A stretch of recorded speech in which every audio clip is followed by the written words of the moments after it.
Works by Sir Rabīndranāth Thakur. The Crescent Moon. Poems. The King of the Dark Chamber. A play. Fruit Gathering. A sequel to Gitanjali. Stray Birds. Poems. The Gardener. Poems. SÄDHANÄ, The Realization of Life. Gitanjali, Song Offerings. CHITRA. A play. The Fugitive. My Reminiscences. Creative Unity. The Cycle of Spring. A play. Stories from Tagore. Mashi and Other Stories. Hungry Stones and Other Stories. Songs of KABIR. The Crescent Moon. By Rabindranath Thakur. Translated from the original Bengali by the author. With 8 illustrations in color. London and New York, Macmillan and Company, 1913. To T. Sturgemore. From a drawing by Nandalal Bose. Contents. The home. On the seashore. The source. Baby's way. The unheeded pageant. Sleep stealer. The beginning. Baby's world. When and why. Defamation. The judge. Playthings. The astronomer. Clouds and waves. The Kampa flower. Fairyland. The land of the exile. The rainy day. Paper boats. The sailor. The further bank. The flower school. The merchant. Sympathy. Vocation. Superior. The little big man. 12 o'clock. Authorship. The wicked postman. The hero. The end. The recall. The first jasmines. The banyan tree. Benediction. The gift. My song. The child angel. The last bargain. List of colored illustrations. Frontispiece. The home. The beginning. Fairyland. Paper boats. The merchant. The hero. Benediction. Index of the first lines. Ah, these jasmines. Ah, who was it colored that little frock? Bless this little heart. Child, how happy you are sitting in the dust. Come and hire me. Day by day I float my paper boats. I am small because I am a little child. If baby only wanted to, he could fly. If I were only a little puppy. If people came to know where my king's palace is. I long to go over there. Imagine, mother. I only said, when in the evening. I paced alone. It is time for me to go, mother. I want to give you something, my child. I wish I could take a quiet corner. Mother, I do want to leave off my lessons. Mother, let us imagine we are traveling. Mother, the folk who live up in the clouds. Mother, the light has grown gray. Mother, your baby is silly. On the seashore of endless worlds. Oh, you shaggy-headed banyan tree. Say of him what you please. Sullen clouds are gathering. Supposing I became a Kampa flower. The boat of the boatman Madhu. The night was dark when we went away. The sleep that flits on baby's eyes. They clamour and fight. This song of mine. When I bring you colored toys. When storm clouds. When the gong sounds 10. Where have I come from? Who stole sleep from baby's eyes? Why are those tears in your eyes, my child? Why do you sit there on the floor? You say that father writes a lot of books. The home, from a drawing by Nandalal Bose. The home. I paced alone on the road across the field while the sunset was hiding its last gold like a miser. The daylight sank deeper and deeper into the darkness, and the widowed land, whose harvest had been reaped, lay silent. Suddenly a boy's shrill voice rose into the sky. He traversed the dark unseen, leaving the track of his song across the hush of the evening. His village home lay there at the end of the wasteland, beyond the sugar cane field, hidden among the shadows of the banana and the slender areca palm, the coconut and the dark green jackfruit trees. I stopped for a moment in my lonely way under the starlight, and saw spread before me the darkened earth surrounding with her arms countless homes furnished with cradles and beds, mothers' hearts and evening lamps, and young lives glad with a gladness that knows nothing of its value for the world. On the seashore of endless worlds children meet. The infinite sky is motionless overhead and the restless water is boisterous. On the seashore of endless worlds the children meet with shouts and dances. They build their houses with sand, and they play with empty shells. With withered leaves they weave their boats and smilingly float them on the vast deep. Children have their play on the seashore of worlds. They know not how to swim, they know not how to cast nets. Pearl fishers dive for pearls, merchants sail in their ships, while children gather pebbles and scatter them again. They seek not for hidden treasures, they know not how to cast nets. The sea surges up with laughter, and pale gleams the smile of the sea beach. Death-dealing waves sing meaningless ballads to the children, even like a mother while rocking her baby's cradle. The sea plays with children, and pale gleams the smile of the sea beach. On the seashore of endless worlds children meet. Tempest roams in the pathless sky, ships are wrecked in the trackless water, death is abroad and children play. On the seashore of endless worlds is the great meeting of children. The source. The sleep that flits on baby's eyes, does anybody know from where it comes? Yes, there is a rumor that it has its dwelling where, in the fairy village among shadows of the forest dimly lit with glowworms, there hang two shy buds of enchantment. From there it comes to kiss baby's eyes. The smile that flickers on baby's lips when he sleeps, does anybody know where it was born? Yes, there is a rumor that a young pale beam of a crescent moon touched the edge of a vanishing autumn cloud, and there the smile was first born in the dream of a dew-washed morning, the smile that flickers on baby's lips when he sleeps. The sweet, soft freshness that blooms on baby's limbs, does anybody know where it was hidden so long? Yes, when the mother was a young girl it lay pervading her heart in tender and silent mystery of love, the sweet, soft freshness that has bloomed on baby's limbs. Baby's way. If baby only wanted to, he could fly up to heaven this moment. It is not for nothing that he does not leave us. He loves to rest his head on mother's bosom, and cannot ever bear to lose sight of her. Baby knows all manner of wise words, though few on earth can understand their meaning. It is not for nothing that he never wants to speak. The one thing he wants is to learn mother's words from mother's lips. That is why he looks so innocent. Baby had a heap of gold and pearls, yet he came like a beggar onto this earth. It is not for nothing he came in such a disguise. This dear little naked mendicant pretends to be utterly helpless, so that he may beg for mother's wealth of love. Baby was so free from every tie in the land of the tiny crescent moon. It was not for nothing he gave up his freedom. He knows that there is room for endless joy in mother's little corner of a heart, and it is sweeter far than liberty to be caught and pressed in her dear arms. Baby never knew how to cry. He dwelt in the land of perfect bliss. It is not for nothing he has chosen to shed tears. Though with the smile of his dear face he draws mother's yearning heart to him, yet his little cries over tiny troubles weave the double bond of pity and love. The unheeded pageant.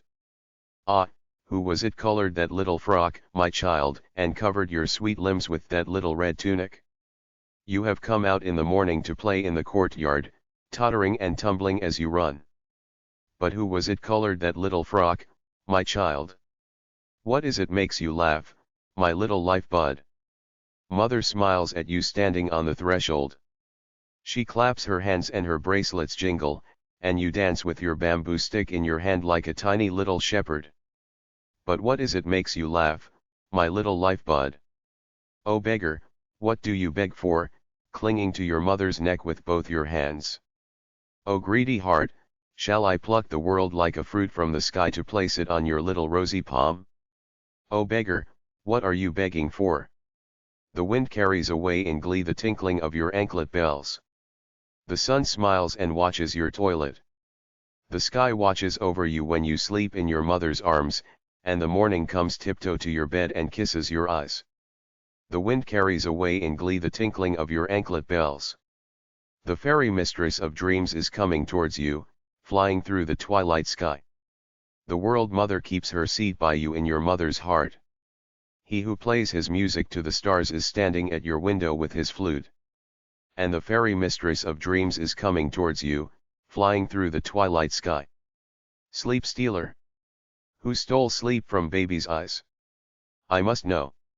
Clasping her pitcher to her waist, mother went to fetch water from the village nearby. It was noon. The children's playtime was over, the ducks in the pond were silent. The shepherd boy lay asleep under the shadow of the banyan tree. The crane stood grave and still in the swamp near the mango grove. In the meanwhile the sleep stealer came and, snatching sleep from baby's eyes, flew away. When mother came back she found baby traveling the room over on all fours. Who stole sleep from our baby's eyes? I must know.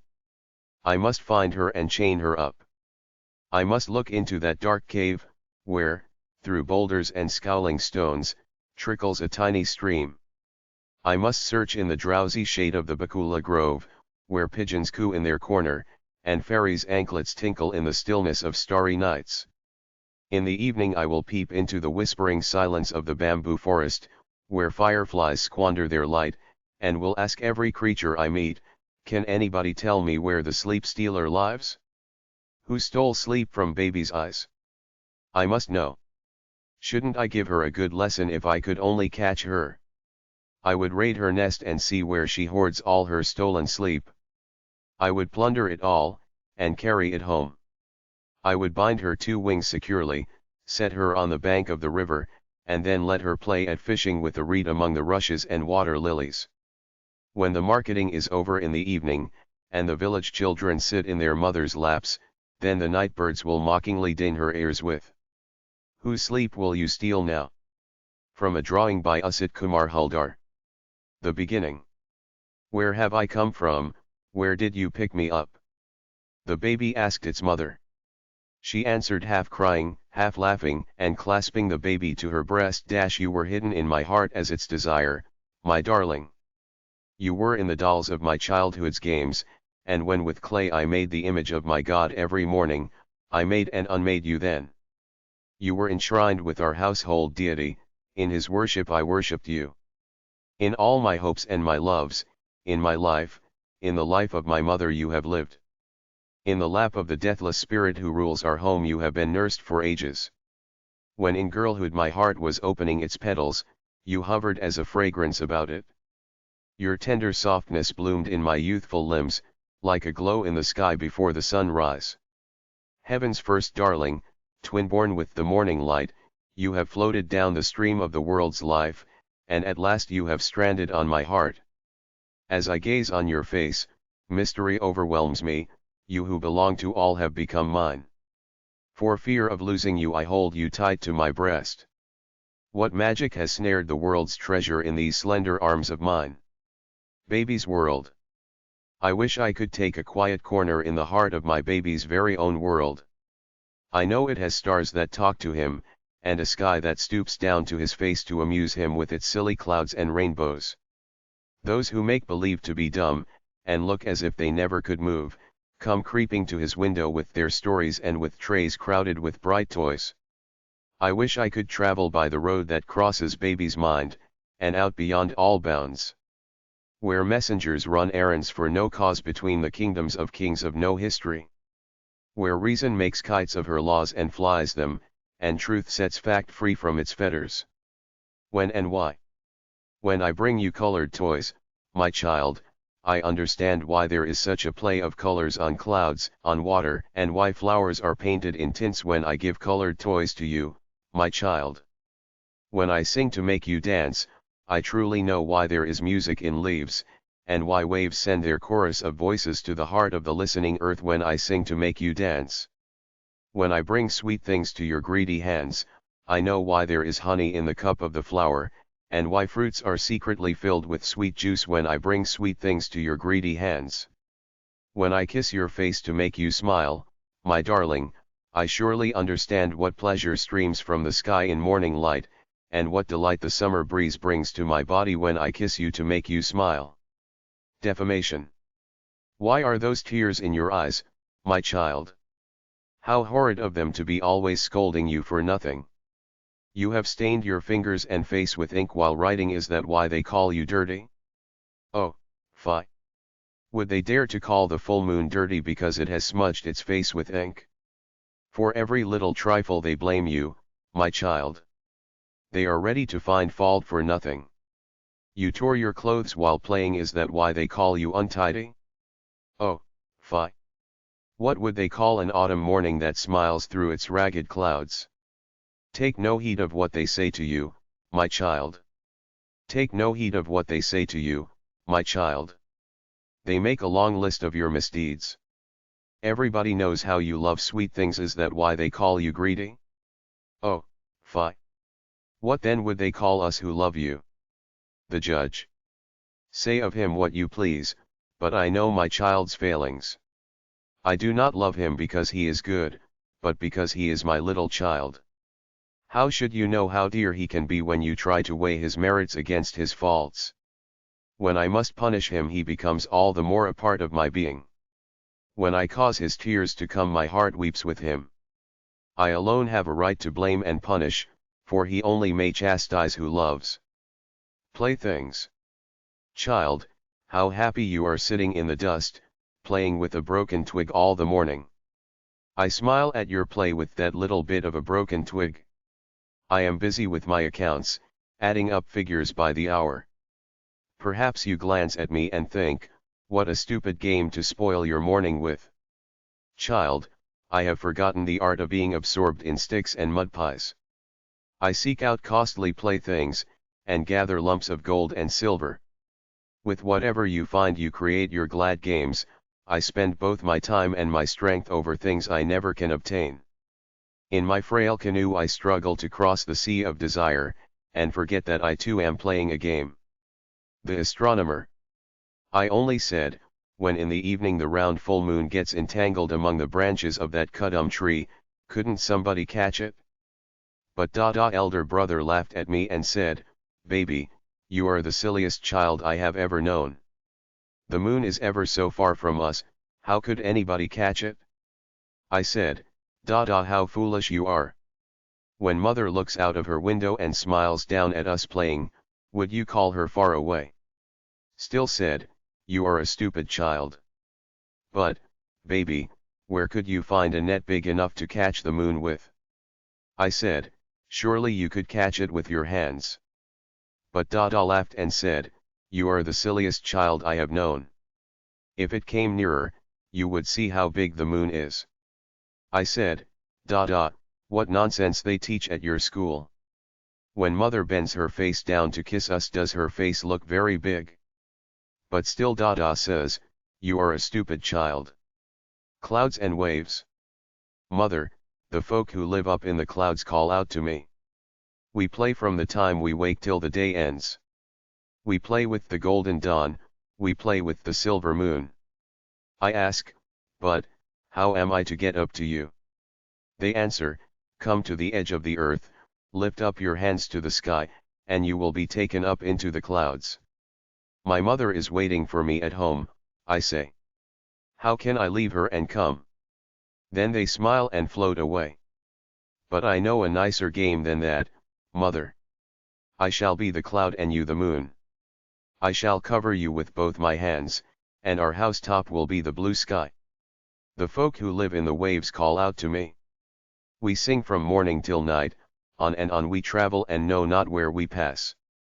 I ask, but, how am I to join you?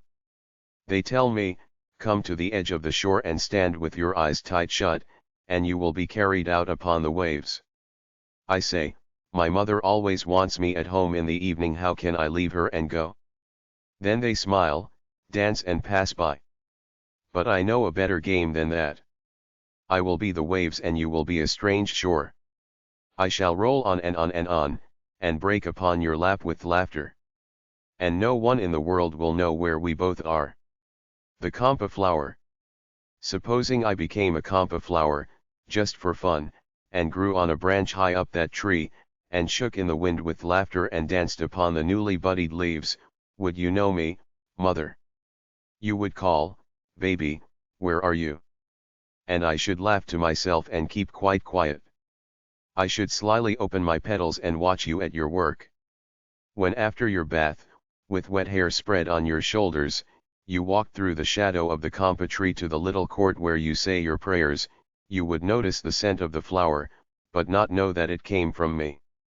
When after the midday meal you sat at the window reading Ramayana, and the tree's shadow fell over your hair and your lap, I should fling my wee little shadow onto the page of your book, just where you were reading. But would you guess that it was the tiny shadow of your little child? When in the evening you went to the cowshed with the lighted lamp in your hand, I should suddenly drop onto the earth again and be your own baby once more, and beg you to tell me a story. Where have you been, you naughty child? I won't tell you, mother. That's what you and I would say then. From a drawing by Rabīndranāth Thākur. Fairyland. If people came to know where my king's palace is, it would vanish into the air. The walls are of white silver and the roof of shining gold. The queen lives in a palace with 7 courtyards, and she wears a jewel that cost all the wealth of 7 kingdoms. But let me tell you, mother, in a whisper, where my king's palace is. It is at the corner of our terrace where the pot of the tulsi plant stands.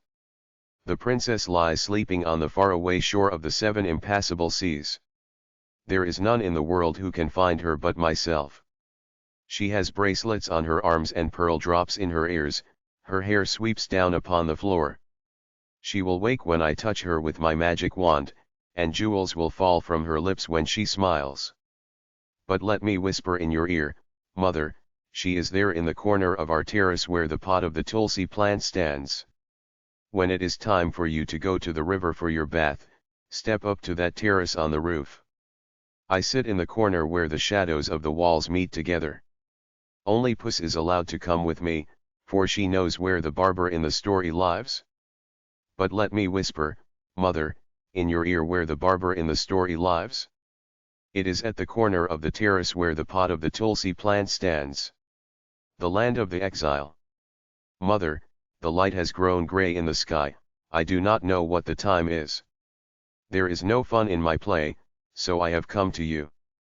It is Saturday, our holiday. Leave off your work, mother, sit here by the window and tell me where the desert of Tepintar in the fairy tale is. The shadow of the rains has covered the day from end to end. The fierce lightning is scratching the sky with its nails. When the clouds rumble and it thunders, I love to be afraid in my heart and cling to you. When the heavy rain patters for hours on the bamboo leaves, and our windows shake and rattle at the gusts of wind, I like to sit alone in the room, mother, with you, and hear you talk about the desert of Tepintar in the fairy tale. Where is it, mother, on the shore of what sea, at the foot of what hills, in the kingdom of what king? There are no hedges there to mark the fields, no footpath across it by which the villagers reach their village in the evening, or the woman who gathers dry sticks in the forest can bring her load to the market. With patches of yellow grass in the sand and only one tree where the pair of wise old birds have their nest, lies the desert of Tepintar. I can imagine how, on just such a cloudy day, the young son of the king is riding alone on a grey horse through the desert, in search of the princess who lies imprisoned in the giant's palace across that unknown water. When the haze of the rain comes down in the distant sky, and lightning starts up like a sudden fit of pain, does he remember his unhappy mother, abandoned by the king, sweeping the cow stall and wiping her eyes, while he rides through the desert of Tepintar in the fairy tale? See, mother, it is almost dark before the day is over, and there are no travelers yonder on the village road. The shepherd boy has gone home early from the pasture, and men have left their fields to sit on mats under the eaves of their huts, watching the scowling clouds. Mother, I have left all my books on the shelf. Do not ask me to do my lessons now. When I grow up and am big like my father, I shall learn all that must be learned. But just for today, tell me, mother, where the desert of Tepintar in the fairy tale is. The rainy day. Sullen clouds are gathering fast over the black fringe of the forest. Oh child, do not go out. The palm trees in a row by the lake are smiting their heads against the dismal sky, The crows with their draggled wings are silent on the tamarind branches, and the eastern bank of the river is haunted by a deepening gloom. Our cow is lowing loud, tied at the fence.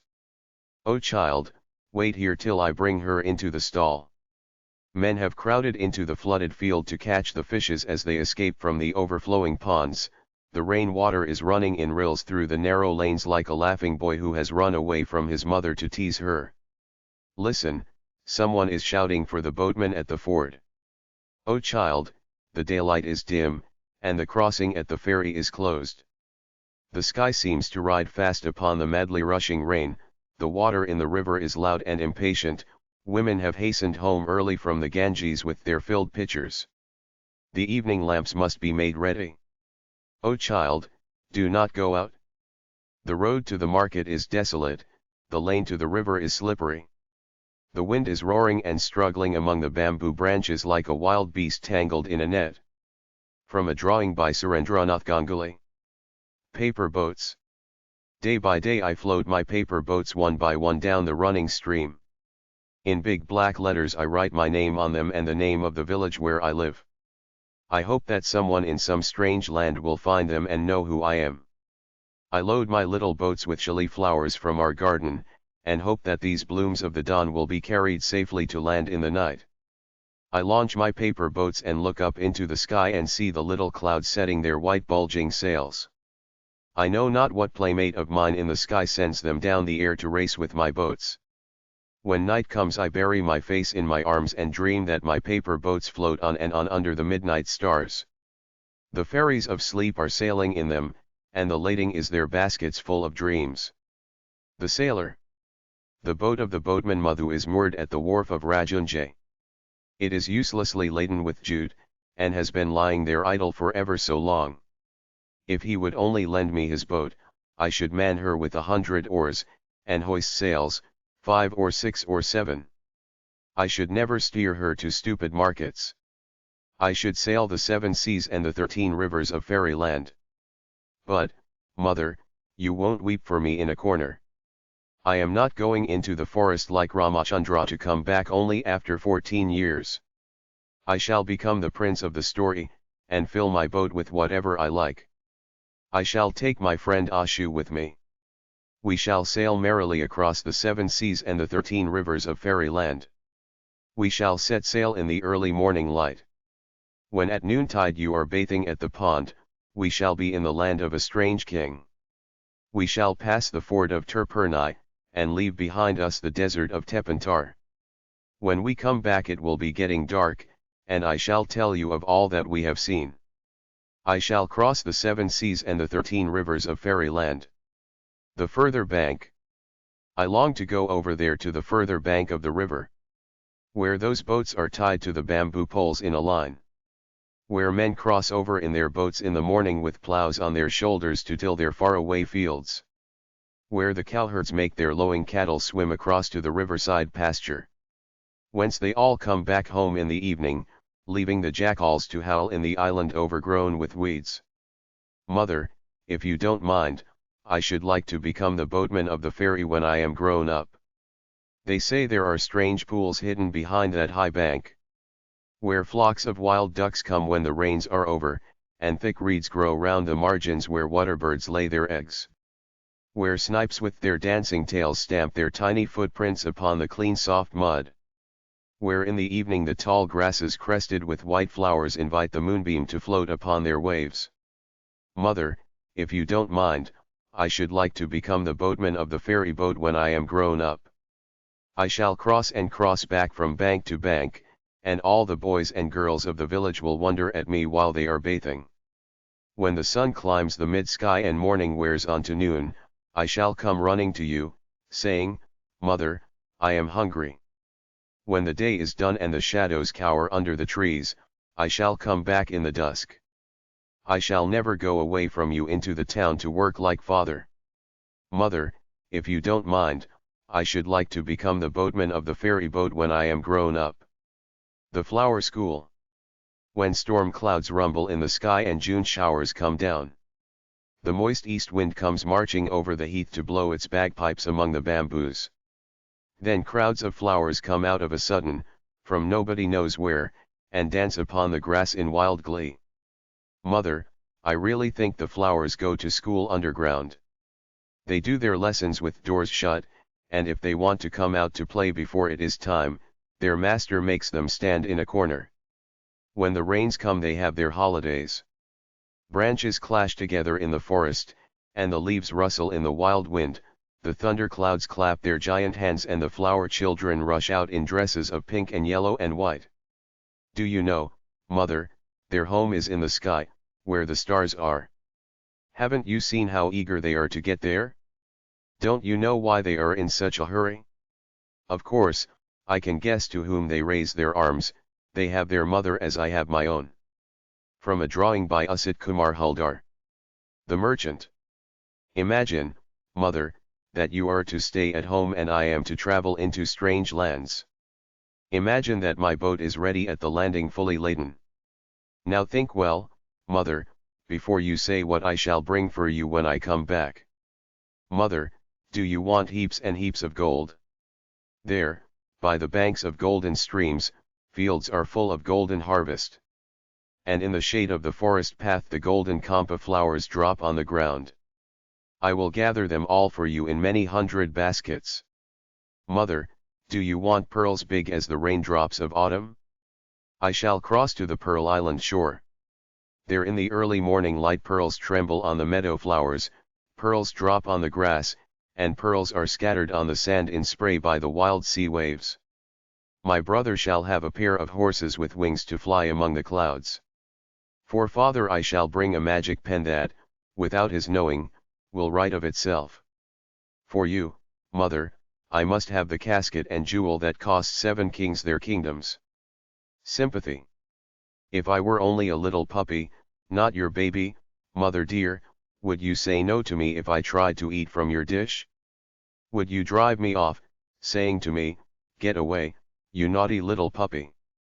Then go, Mother, go. I will never come to you when you call me, and never let you feed me any more. If I were only a little green parrot, and not your baby, Mother dear, would you keep me chained lest I should fly away? Would you shake your finger at me and say, "What an ungrateful wretch of a bird! It is gnawing at its chain day and night"? Then, go, Mother, go. I will run away into the woods, I will never let you take me in your arms again. Vocation. When the gong sounds 10 in the morning and I walk to school by our lane. Every day I meet the hawker crying, "Bangles, crystal bangles." There is nothing to hurry him on, there is no road he must take, no place he must go to, no time when he must come home.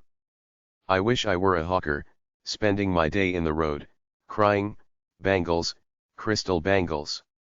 When at 4 in the afternoon I come back from the school, I can see through the gate of that house the gardener digging the ground.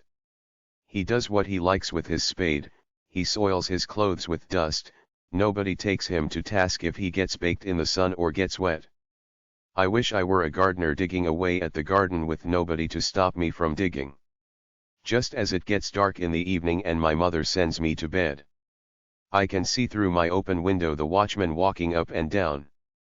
The lane is dark and lonely, and the street lamp stands like a giant with one red eye in its head.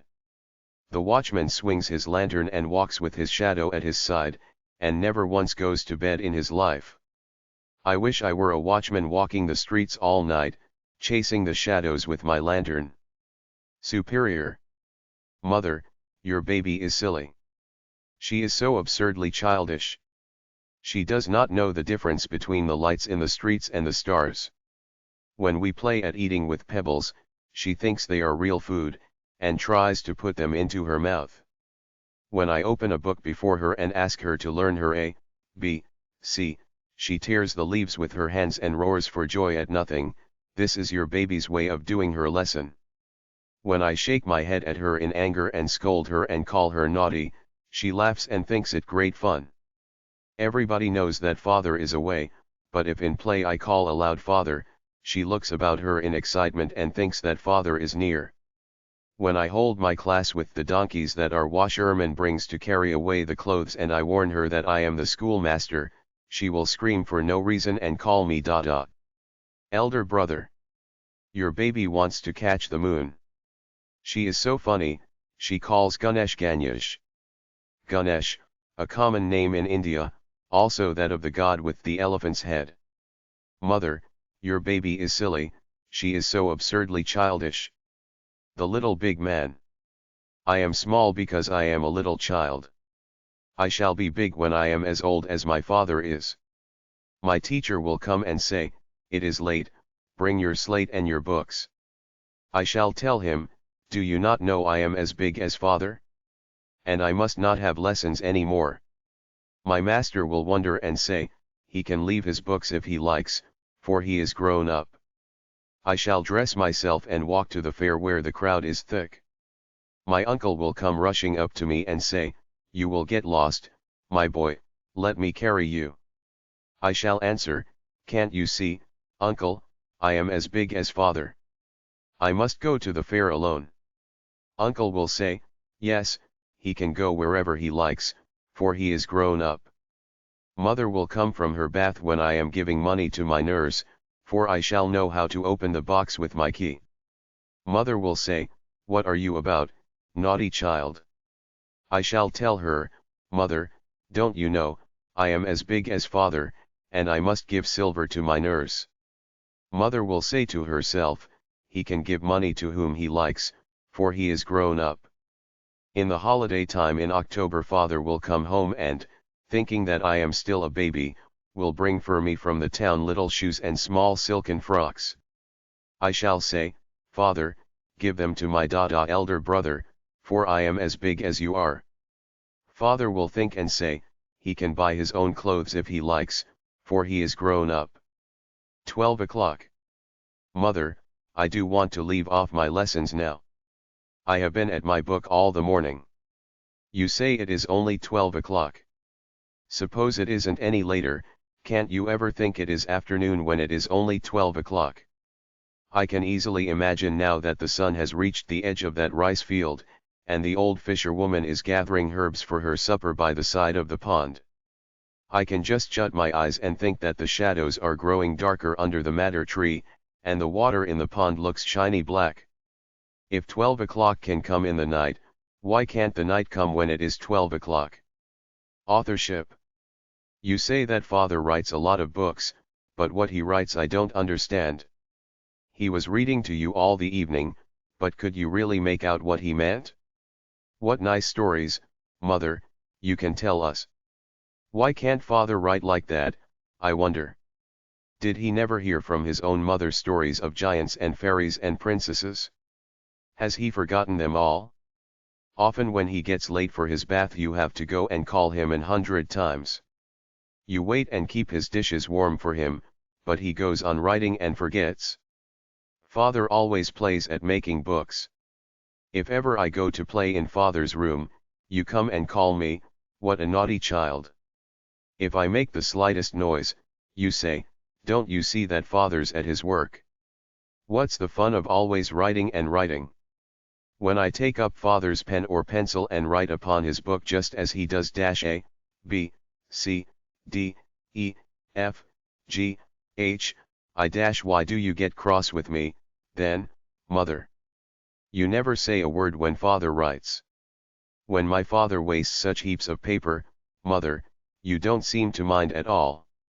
But if I take only one sheet to make a boat with, you say, child, how troublesome you are. What do you think of father's spoiling sheets and sheets of paper with black marks all over on both sides? The wicked postman. Why do you sit there on the floor so quiet and silent, tell me, mother dear? The rain is coming in through the open window, making you all wet, and you don't mind it. Do you hear the gong striking 4? It is time for my brother to come home from school. What has happened to you that you look so strange? Haven't you got a letter from father today? I saw the postman bringing letters in his bag for almost everybody in the town. Only, father's letters he keeps to read himself. I am sure the postman is a wicked man. But don't be unhappy about that, mother dear. Tomorrow is market day in the next village. You ask your maid to buy some pens and papers. I myself will write all father's letters, you will not find a single mistake. I shall write from a right up to K. But, mother, why do you smile? You don't believe that I can write as nicely as father does.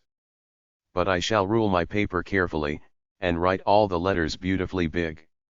When I finish my writing, do you think I shall be so foolish as father and drop it into the horrid postman's bag?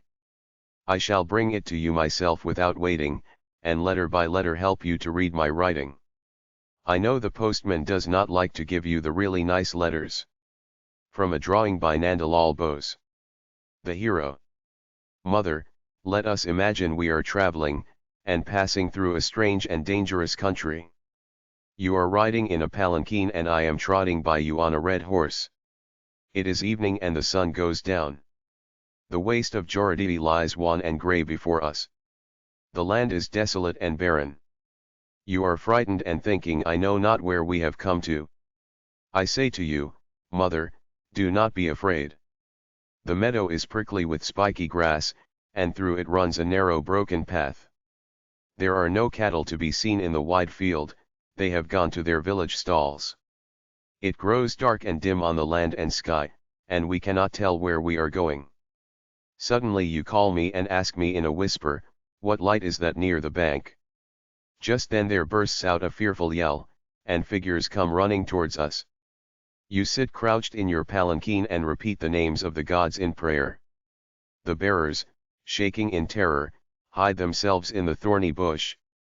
I shout to you, don't be afraid, mother. I am here. With long sticks in their hands and hair all wild about their heads, they come nearer and nearer. I shout, have a care. You villains.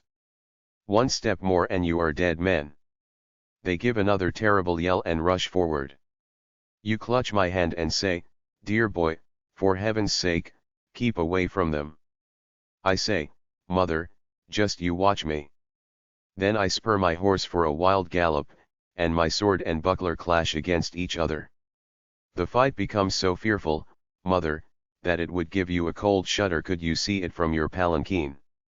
Many of them fly, and a great number are cut to pieces. I know you are thinking, sitting all by yourself, that your boy must be dead by this time.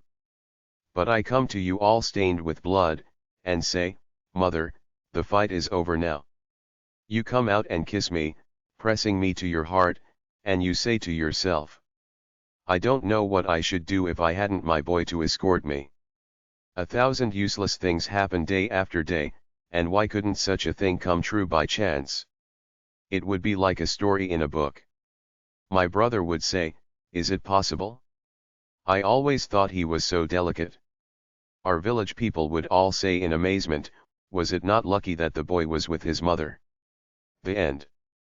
It is time for me to go, mother, I am going. When in the paling darkness of the lonely dawn you stretch out your arms for your baby in the bed, I shall say, baby is not there. Mother, I am going. I shall become a delicate draught of air and caress you, and I shall be ripples in the water when you bathe, and kiss you again. In the gusty night when the rain patters on the leaves you will hear my whisper in your bed, and my laughter will flash with the lightning through the open window into your room. If you lie awake, thinking of your baby till late into the night, I shall sing to you from the stars, sleep mother, sleep. On the straying moonbeams I shall steal over your bed, and lie upon your bosom while you sleep. I shall become a dream, and through the little opening of your eyelids I shall slip into the depths of your sleep, and when you wake up and look round startled, like a twinkling firefly I shall flit out into the darkness. When, on the great festival of Puja, the neighbors' children come and play about the house, I shall melt into the music of the flute and throb in your heart all day. Dear auntie will come with puja presents and will ask, where is our baby, sister? Mother, you will tell her softly, he is in the pupils of my eyes, he is in my body and in my soul. The recall. The night was dark when she went away, and they slept. The night is dark now, and I call for her, come back, my darling, the world is asleep, and no one would know, if you came for a moment while stars are gazing at stars. She went away when the trees were in bud and the spring was young. Now the flowers are in high bloom and I call, come back, my darling. The children gather and scatter flowers in reckless sport. And if you come and take one little blossom, no one will miss it. Those that used to play are playing still, so spendthrift is life. I listen to their chatter and call, come back, my darling, for mother's heart is full to the brim with love, and if you come to snatch only one little kiss from her, no one will grudge it. The first jasmines. Ah, these jasmines, these white jasmines. I seem to remember the first day when I filled my hands with these jasmines, these white jasmines. I have loved the sunlight, the sky, and the green earth. I have heard the liquid murmur of the river through the darkness of midnight. Autumn sunsets have come to me at the bend of a road in the lonely waste, like a bride raising her veil to accept her lover. Yet my memory is still sweet with the first white jasmines that I held in my hand when I was a child. Many a glad day has come in my life, and I have laughed with merry makers on festival nights. On grey mornings of rain I have crooned many an idle song. I have worn round my neck the evening wreath of bakulas woven by the hand of love. Yet my heart is sweet with the memory of the first fresh jasmines that filled my hands when I was a child. The banyan tree. Oh, you shaggy-headed banyan tree standing on the bank of the pond, have you forgotten the little child, like the birds that have nested in your branches and left you? Do you not remember how he sat at the window and wondered at the tangle of your roots that plunged underground? The women would come to fill their jars in the pond, and your huge black shadow would wriggle on the water like sleep struggling to wake up. Sunlight danced on the ripples like restless tiny shuttles weaving golden tapestry. Two ducks swam by the weedy margin above their shadows, and the child would sit still and think. He longed to be the wind and blow through your rustling branches, to be your shadow and lengthen with the day on the water, to be a bird and perch on your topmost twig, and to float like those ducks among the weeds and shadows. From a drawing by Surendranath Ganguly. Benediction. Bless this little heart, this white soul that has won the kiss of heaven for our earth. He loves the light of the sun, he loves the sight of his mother's face. He has not learned to despise the dust, and to hanker after gold. Clasp him to your heart and bless him. He has come into this land of 100 crossroads. I know not how he chose you from the crowd, came to your door, and grasped your hand to ask his way. He will follow you, laughing and talking, and not a doubt in his heart. Keep his trust, lead him straight and bless him. Lay your hand on his head, and pray that though the waves underneath grow threatening, yet the breath from above may come and fill his sails and waft him to the haven of peace.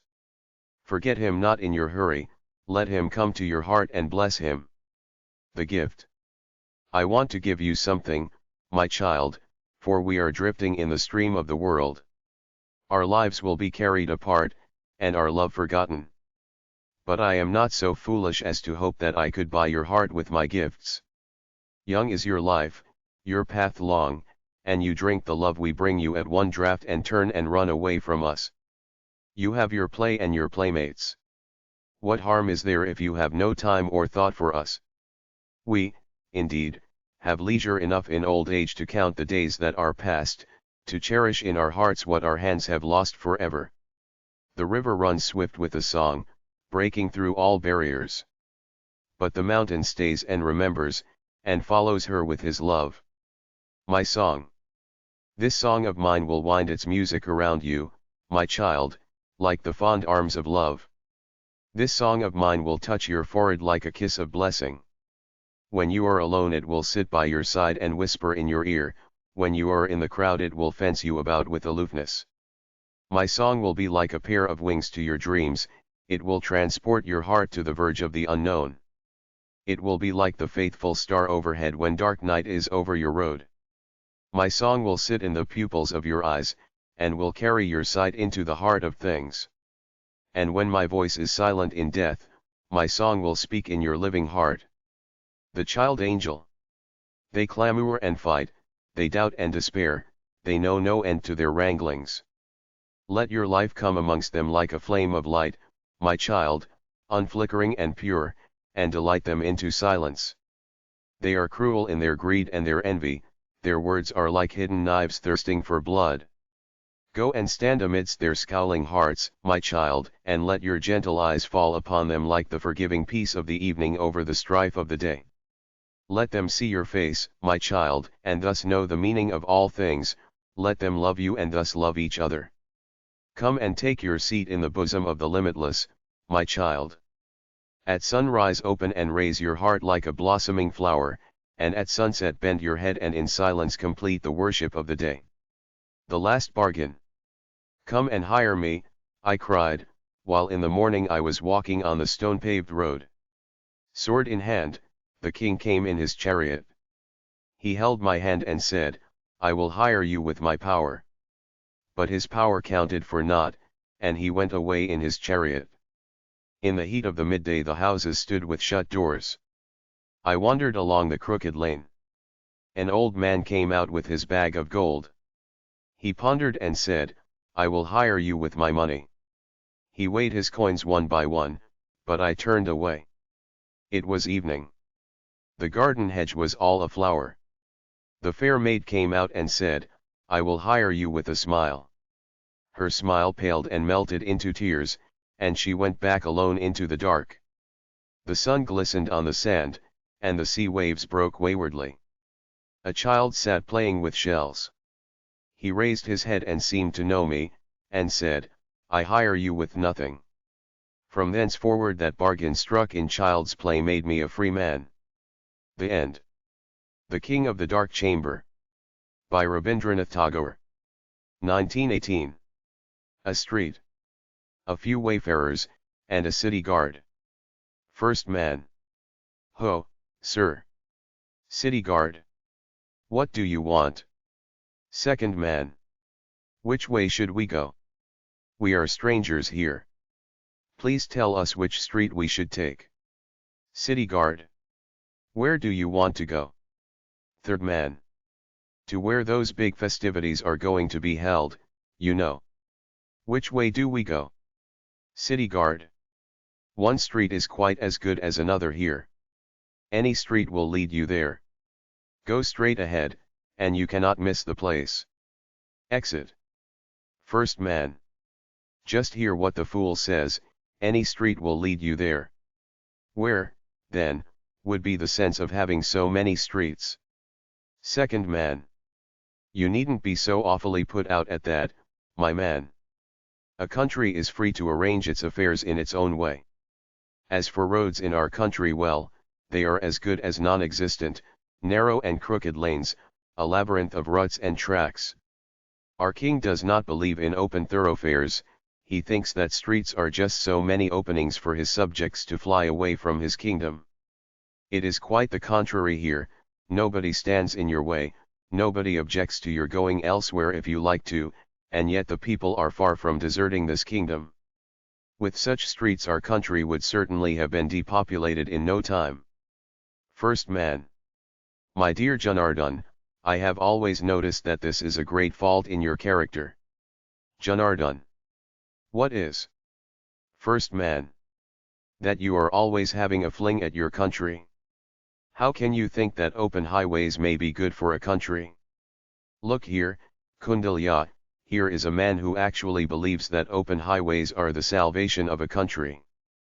Kundalya. There is no need, Bhavadatta, of my pointing out afresh that Janardhan is blessed with an intelligence which is remarkably crooked, which is sure to land him in danger some day. If the king comes to hear of our worthy friend, he will make it a pretty hard job for him to find anyone to do him his funeral rites when he is dead. Bhavadatta. One can't help feeling that life becomes a burden in this country, one misses the joys of privacy in these streets. This jostling and brushing shoulders with strange people day and night makes one long for a bath. And nobody can tell exactly what kind of people you are meeting with in these public roads. Ugh. Kundalya. And it is Janardhan who persuaded us to come to this precious country. We never had any second person like him in our family. You knew my father, of course, he was a great man, a pious man if ever there was one. He spent his whole life within a circle of a radius of 49 cubits drawn with a rigid adherence to the injunctions of the scriptures, and never for a single day did he cross the circle. After his death a serious difficulty arose how cremate him within the limits of the 49 cubits and yet outside the house. At length the priests decided that though we could not go beyond the scriptural number, the only way out of the difficulty was to reverse the figure and make it 94 cubits, only thus could we cremate him outside the house without violating the sacred books. My word, that was strict observance. Ours is indeed no common country. Bhavata.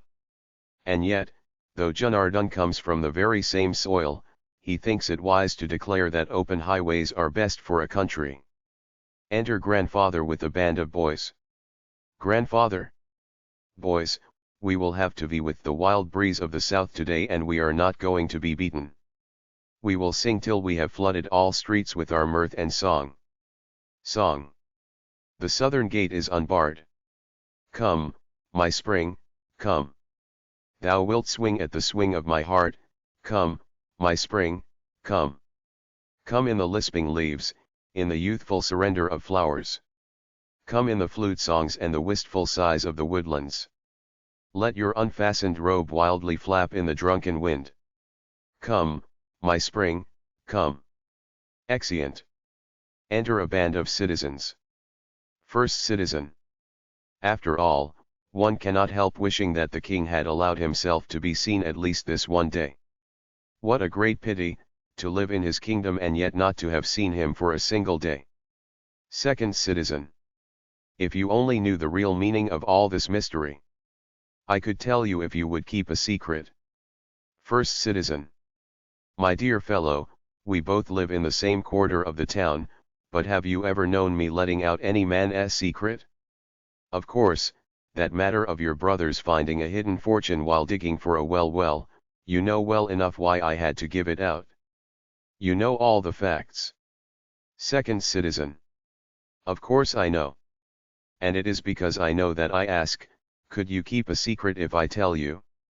It may mean ruination to us all, you know, if you once let it out. Third citizen. You are a nice man, after all, Virupaksh. Why are you so anxious to bring down a disaster which as yet only may happen? Who will be responsible for keeping your secret all his life? Virupaksh.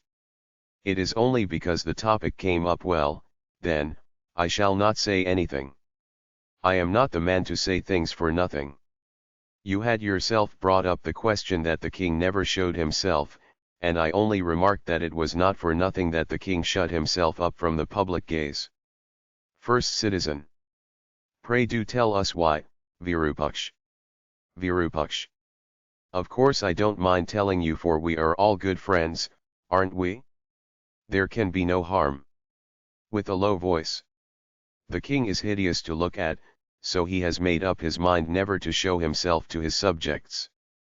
First citizen. Ha! That's it? It must be so. We have always wondered. Why, the mere sight of a king in all countries makes one's soul quake like an aspen leaf with fear, but why should our king never have been seen by any mortal soul? Even if he at least came out and consigned us all to the gibbet, we might be sure that our king was no hoax. After all, there is much in Virupaksha's explanation that sounds plausible enough. Third citizen. Not a bit. I don't believe in a syllable of it. Virupaksh. What, Vishu, do you mean to say that I am a liar? Vishu. I don't exactly mean that, but I cannot accept your theory. Excuse me, I cannot help if I seem a bit rude or churlish. Virupaksh. Small wonder that you can't believe my words, you who think yourself sage enough to reject the opinions of your parents and superiors. How long do you think you could have stayed in this country if the king did not remain in hiding? You are no better than a flagrant heretic. Vishu. My dear pillar of orthodoxy. Do you think any other king would have hesitated to cut off your tongue and make it food for dogs? And you have the face to say that our king is horrid to look at? Virupaksh. Look here, Vishu. Will you curb your tongue? Vishu. It would be superfluous to point out whose tongue needs the curbing. First citizen. Hush, my dear friends, this looks rather bad. It seems as if they are resolved to put me in danger as well. I am not going to be a party to all this. Exit. Enter a number of men, dragging in grandfather, in boisterous exuberance. Second citizen. Grandpa, something strikes me today. Grandfather. What is it? Second citizen. This year every country has sent its people to our festival, but everyone asks, everything is nice and beautiful, but where is your king, and we do not know what to answer. That is the one big gap which cannot but make itself felt to everyone in our country. Grandfather.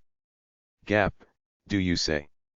Why, the whole country is all filled and crammed and packed with the king, and you call him a gap? Why, he has made every one of us a crowned king.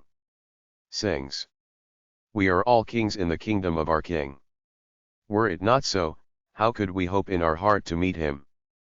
We do what we like, yet we do what he likes. We are not bound with the chain of fear at the feet of a slave-owning king. Were it not so, how could we hope in our heart to meet him? Our king honors each one of us, thus honors his own very self. No littleness can keep us shut up in its walls of untruth, for I. Were it not so, how could we have hope in our heart to meet him? We struggle and dig our own path, thus reach his path at the end. We can never get lost in the abyss of dark night. Were it not so, how could we hope in our heart to meet him? Third citizen. But, really, I cannot stand the absurd things people say about our king simply because he is not seen in public. First citizen. Just fancy. Anyone libeling me can be punished, while nobody can stop the mouth of any rascal who chooses to slander the king. Grandfather. The slander cannot touch the king. With a mere breath you can blow out the flame which a lamp inherits from the sun, but if all the world blow upon the sun itself, its effulgence remains undimmed and unimpaired as before. Enter Vishvavasu and Virupaksh. Vishu. Here's grandfather. Look here, this man is going about telling everybody that our king does not come out because he is ugly. Grandfather. But why does that make you angry, Vishu? His king must be ugly, because how else could Virupaksh possess such features in his kingdom? He fashions his king after the image of himself he sees in the mirror. Virupaksh. Grandfather, I shall mention no names, but nobody would think of disbelieving the person who gave me the news. Grandfather. Who could be a higher authority than yourself? Virupaksh. But I could give you proofs. First citizen. The impudence of this fellow knows no bounds. Not content with spreading a ghastly rumor with an unabashed face, he offers to measure his lies with insolence. Second citizen. Why not make him measure his length on the ground? Grandfather. Why so much heat, my friends? The poor fellow is going to have his own festive day by singing the ugliness of his king. Go along, Virupaksh, you will find plenty of people ready to believe you, may you be happy in their company. Exeunt. Re-enter the party of foreigners. Bhavadatta. It strikes me, Kundalya, that these people haven't got a king at all. They have somehow managed to keep the rumor afloat. Kundalya. You are right, I think. We all know that the supreme thing that strikes one's eye in any country is the king, who of course loses no opportunity of exhibiting himself. Janardhan. But look at the nice order and regularity prevailing all over the place. How do you explain it without a king? Bhavadatta. So this is the wisdom you have arrived at by living so long under a ruler. Where would be the necessity of having a king if order and harmony existed already? Janardhan.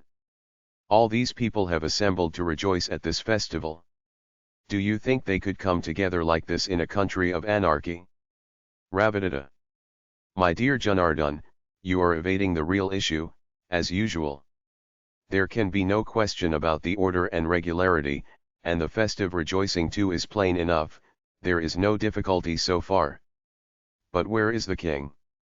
Have you seen him? Just tell us that. Janardhan.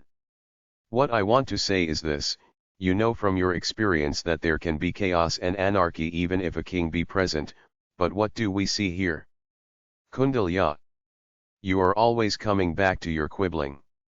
Why can you not give a straight answer to Bhavadata's question? Have you, or have you not, seen the king? Yes or no?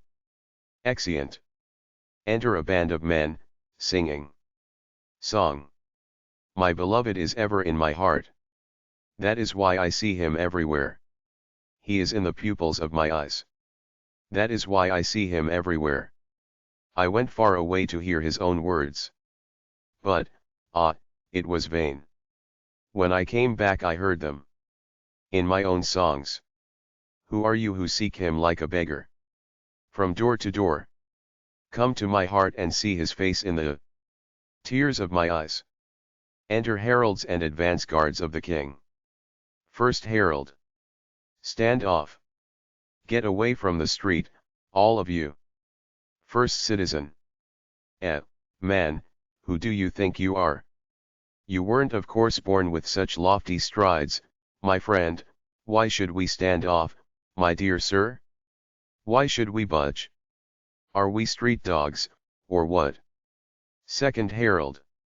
Our king is coming this way. Second citizen. King. Which king? First herald. Our king, the king of this country. First citizen. What, is the fellow mad? Whoever heard of our king coming out heralded by these vociferous gentry? Second herald. The king will no longer deny himself to his subjects. He is coming to command the festivities himself. Second citizen. Brother, is that so? Second herald. Look, his banner is flying over there. Second citizen. Yes, that is a flag indeed. Second herald. Do you see the red kimshuk flower painted on it? Second citizen. Yes, it is the kimshuk indeed. What a bright scarlet flower. First herald. Well, do you believe us now? Second citizen. I never said I didn't. That fellow Kumbha started all this fuss.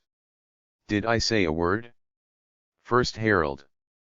Perhaps, though a pot-bellied man, he is quite empty inside. An empty vessel sounds most, you know. Second herald. Who is he? Is he any kinsman of yours? Second citizen. Not at all. He is just a cousin of our village chief's father-in-law, and he does not even live in the same part of our village with us. Second herald. Just so, he quite looks the seventh cousin of somebody's father-in-law, and his understanding appears also to bear the stamp of uncle-in-lawhood.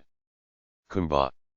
Alas, my friends, many a bitter sorrow has given my poor mind a twist before it has become like this.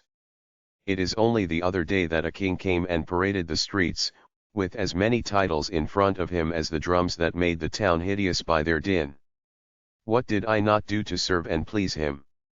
I rained presents on him, I hung about him like a beggar, and in the end I found the strain on my resources too hard to bear. But what was the end of all that pomp and majesty? When people sought grants and presents from him, he could not somehow discover an auspicious day in the calendar, though all days were red-letter days when we had to pay our taxes. Second herald. Do you mean to insinuate that our king is a bogus king like the one you have described? First herald. Mr. Uncle-in-law, I believe the time has come for you to say goodbye to auntie-in-law. Kumbha. Please, sirs, do not take any offense. I am a poor creature. My sincerest apologies, sirs. I will do anything to be excused. I am quite willing to move away as far as you like. Second herald. All right, come here and form a line. The king will come just now. We shall go and prepare the way for him. They go out. Second citizen.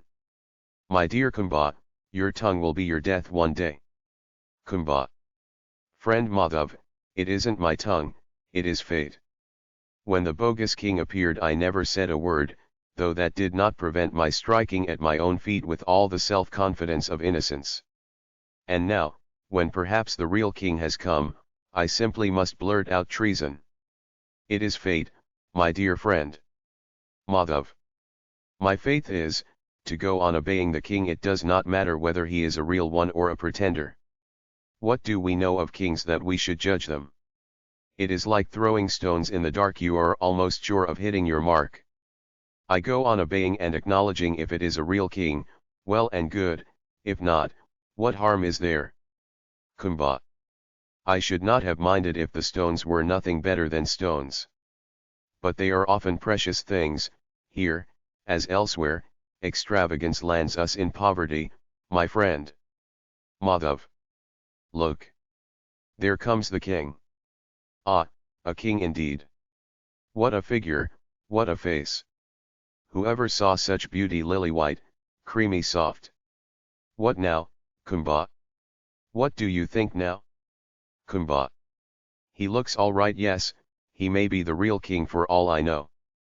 Madhav. He looks as if he were molded and carved for kingship, a figure too exquisite and delicate for the common light of day. Enter the king. Madhav. Prosperity and victory attend thee, O king. We have been standing here to have a sight of thee since the early morning. Forget us not, your majesty, in your favors. Kumbha. The mystery deepens. I will go and call grandfather. Goes out. Enter another band of men. First man. The king, the king. Come along, quick, the king is passing this way. Second man. Do not forget me, O king. I am Vivahadada, the grandson of Udayadada of Kushalivastu. I came here at the first report of thy coming. I did not stop to hear what people were saying. All the loyalty in me went out towards thee, O monarch, and brought me here. Third man. Rubbish. I came here earlier than you, before the cock crow. Where were you then? O king, I am Bhadrasena, of Vikramasthali. Deign to keep thy servant in thy memory. King. I am much pleased with your loyalty and devotion. Vivahadada. Your majesty, many are the grievances and complaints we have to make to thee. To whom could we turn our prayers so long, when we could not approach thy august presence? King. Your grievances will all be redressed. Exit. First man. It won't do to lag behind, boys. The king will lose sight of us if we get mixed up with the mob. Second man. See there, look what that fool Narotham is doing. He has elbowed his way through all of us and is now sedulously fanning the king with a palm leaf. Madhav. Indeed. Well, well, the sheer audacity of the man takes one's breath away. Second man. We shall have to pitch the fellow out of that place. Is he fit to stand beside the king? Madhav. Do you imagine the king will not see through him? His loyalty is obviously a little too showy and profuse. First man. Nonsense. Kings can't send hypocrites as we do. I should not be surprised if the king be taken in by that fool's strenuous fanning. Enter Kumbha with grandfather. Kumbha.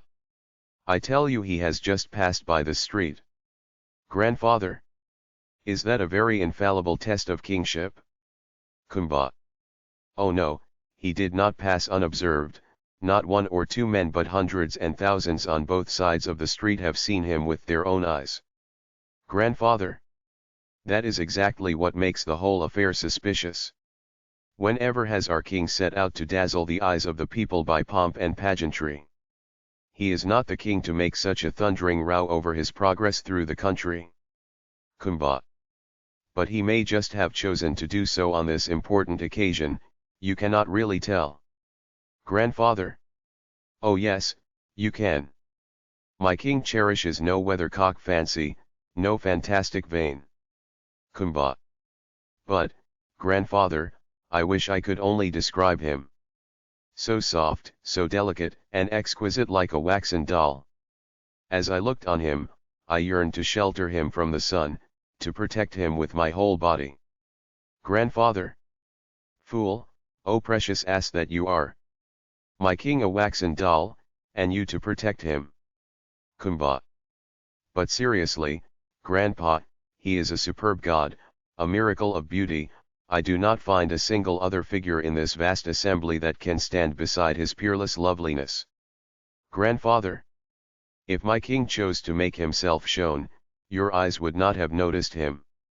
He would not stand out like that amongst others. He is one of the people, he mingles with the common populace. Kumbha. But did I not tell you I saw his banner? Grandfather. What did you see displayed on his banner? Kumbha.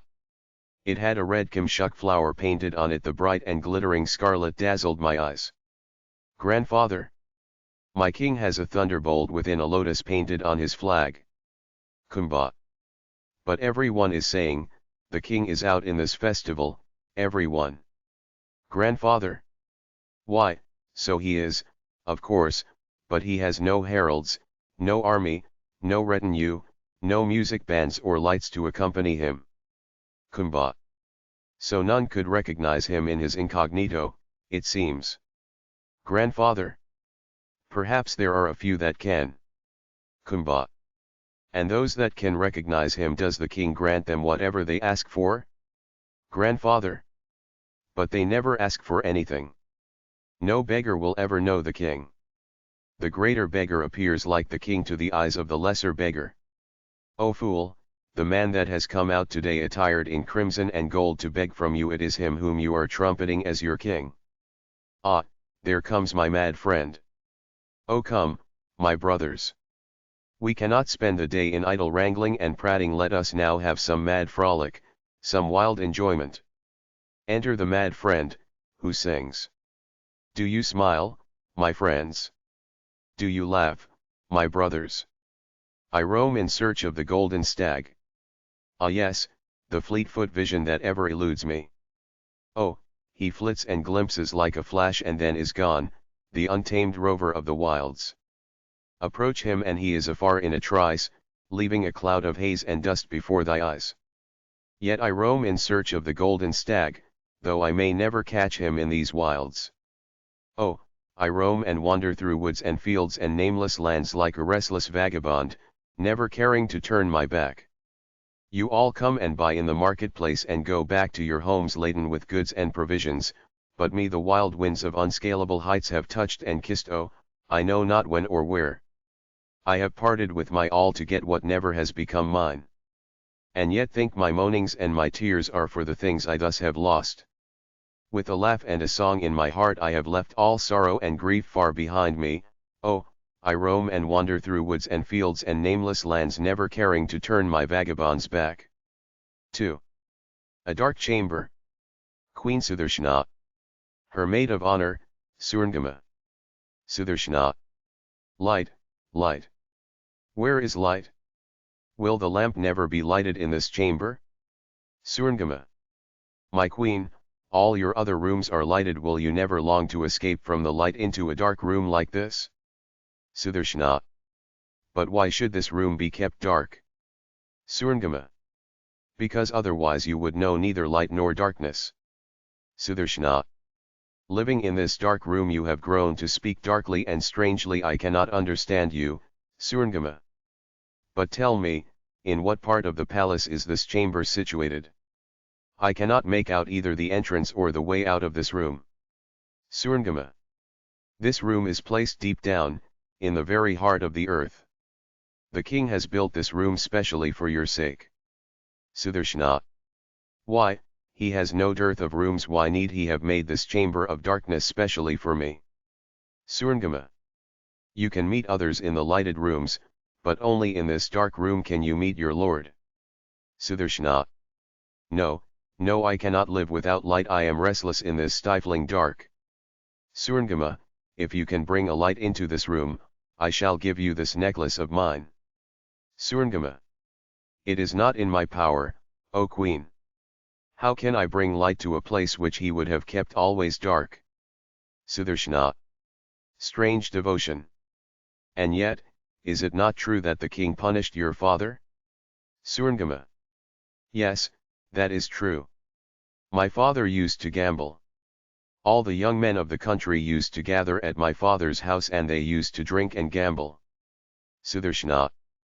And when the king sent away your father in exile, did it not make you feel bitterly oppressed? SÄDHANÄ. Oh, it made me quite furious. I was on the road to ruin and destruction. When that path was closed for me, I seemed left without any support, without any succor or shelter. I raged and raved like a wild beast in a cage. How I wanted to tear everyone to pieces in my powerless anger. SÄDHANÄ. But how did you get this devotion towards that same king? SARANGAMA. How can I tell? Perhaps I could rely and depend on him because he was so hard, so pitiless. SÄDHANÄ. When did this change of feeling take place? SARANGAMA. I could not tell you. I do not know that myself. A day came when all the rebel in me knew itself beaten, and then my whole nature bowed down in humble resignation on the dust of the earth. And then I saw that he was as matchless in beauty as in terror. Oh! I was saved, I was rescued. SÄDHANÄ. Tell me, SARANGAMA, I implore you, won't you tell me what is the king like to look at? I have not seen him yet for a single day. He comes to me in darkness, and leaves me in this dark room again. How many people have I not asked, but they all return vague and dark answers. It seems to me that they all keep back something. SARANGAMA. To tell you the truth, Queen, I could not say well what he is like. No, he is not what men call handsome. SÄDHANÄ. You don't say so? Not handsome? SARANGAMA.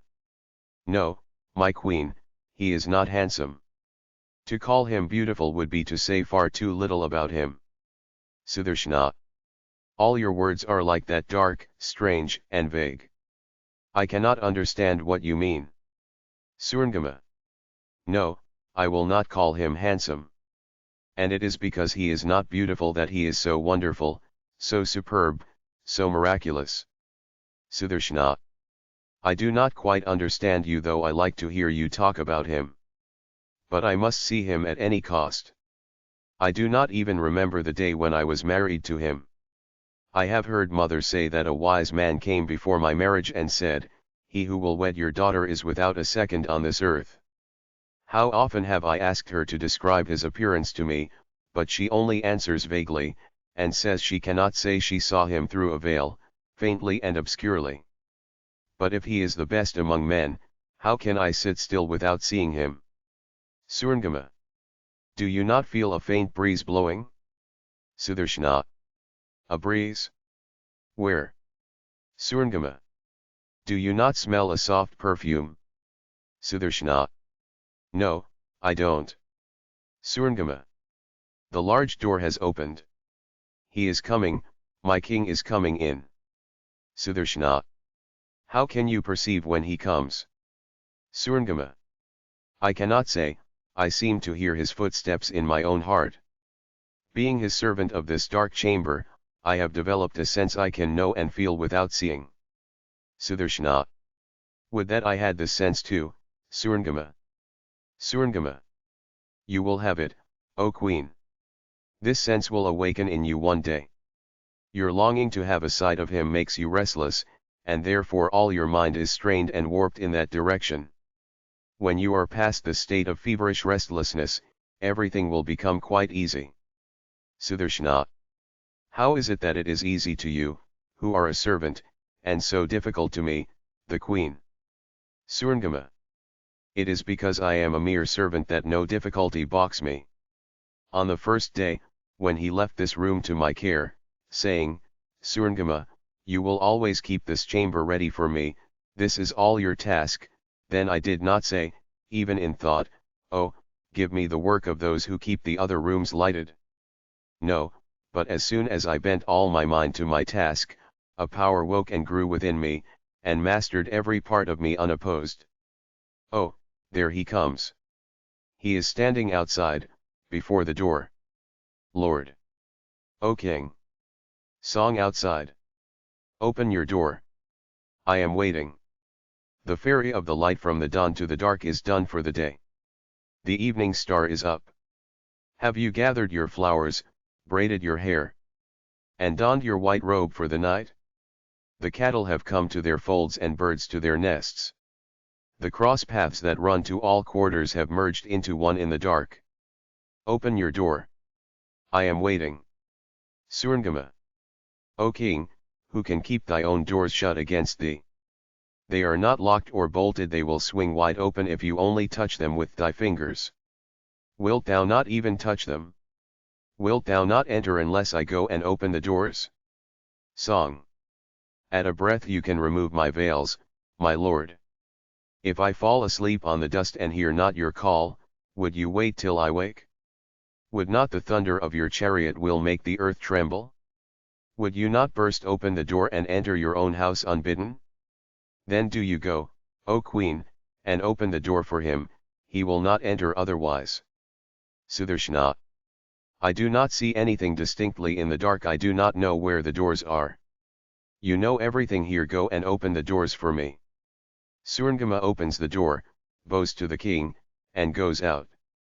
The king will remain invisible throughout this play. SÄDHANÄ. Why do you not allow me to see you in the light? King. So you want to see me in the midst of 1,000 things in broad daylight. Why should I not be the only thing you can feel in this darkness? SÄDHANÄ. But I must see you, I am longing to have a sight of you. King. You will not be able to bear the sight of me, it will only give you pain, poignant and overpowering. SÄDHANÄ. How can you say that I shall be unable to bear your sight? Oh, I can feel even in this dark how lovely and wonderful you are, why should I be afraid of you in the light? But tell me, can you see me in the dark? King. Yes, I can. SÄDHANÄ. What do you see? King. I see that the darkness of the infinite heavens, whirled into life and being by the power of my love, has drawn the light of a myriad stars into itself, and incarnated itself in a form of flesh and blood. And in that form, what eons of thought and striving, untold yearnings of limitless skies, the countless gifts of unnumbered seasons. SÄDHANÄ. Am I so wonderful, so beautiful? When I hear you speak so, my heart swells with gladness and pride. But how can I believe the wonderful things you tell me? I cannot find them in myself. King. Your own mirror will not reflect them, it lessens you, limits you, makes you look small and insignificant. But could you see yourself mirrored in my own mind, how grand would you appear? In my own heart you are no longer the daily individual which you think you are verily my second self. SÄDHANÄ. Oh, do show me for an instant how to see with your eyes. Is there nothing at all like darkness to you? I am afraid when I think of this. This darkness which is to me real and strong as death, is this simply nothing to you? Then how can there be any union at all between us, in a place like this? No, no, it is impossible, there is a barrier betwixt us two, not here, no, not in this place. I want to find you and see you where I see trees and animals, birds and stones and the earth. King. Very well, you can try to find me, but none will point me out to you. You will have to recognize me, if you can, yourself. And even if anybody professes to show me to you, how can you be sure he is speaking the truth? SÄDHANÄ. I shall know you, I shall recognize you. I shall find you out among a million men. I cannot be mistaken. King. Very well, then, tonight, during the festival of the full moon of the spring, you will try to find me out from the high turret of my palace. Search for me with your own eyes amongst the crowd of people. SÄDHANÄ. Wilt thou be there among them? King. I shall show myself again and again, from every side of the crowd. Surangama. Enter Surangama. Surangama. What is thy pleasure, Lord? King. Tonight is the full moon festival of the spring. Surangama. What have I to do tonight? King. Today is a festive day, not a day of work. The pleasure gardens are in their full bloom, you will join in my festivities there. Surangama. I shall do as thou desirest, Lord. King. The queen wants to see me tonight with her own eyes. Surngama. Where will the queen see you? King. Where the music will play at its sweetest, where the air will be heavy with the dust of flowers, there in the pleasure grove of silver light and mellow gloom. Surngama. What can be seen in the hide and seek of darkness and light? There the wind is wild and restless, everything is dance and swift movement, will it not puzzle the eyes? King. The queen is curious to search me out. Surngama. Curiosity will have to come back baffled and in tears. Song. Ah, they would fly away, the restless vagrant eyes, the wild birds of the forest. But the time of their surrender will come, their flights hither and thither will be ended when the music of enchantment will pursue them and pierce their hearts. Alas, the wild birds would fly to the wilderness. 3. Before the pleasure gardens. Enter Avanti, Koshala, Kangchi, and other kings. Avanti. Will the king of this place not receive us? Kangchi. What manner of governing a country is this? The king is having a festival in a forest, where even the meanest and commonest people can have easy access. Koshala.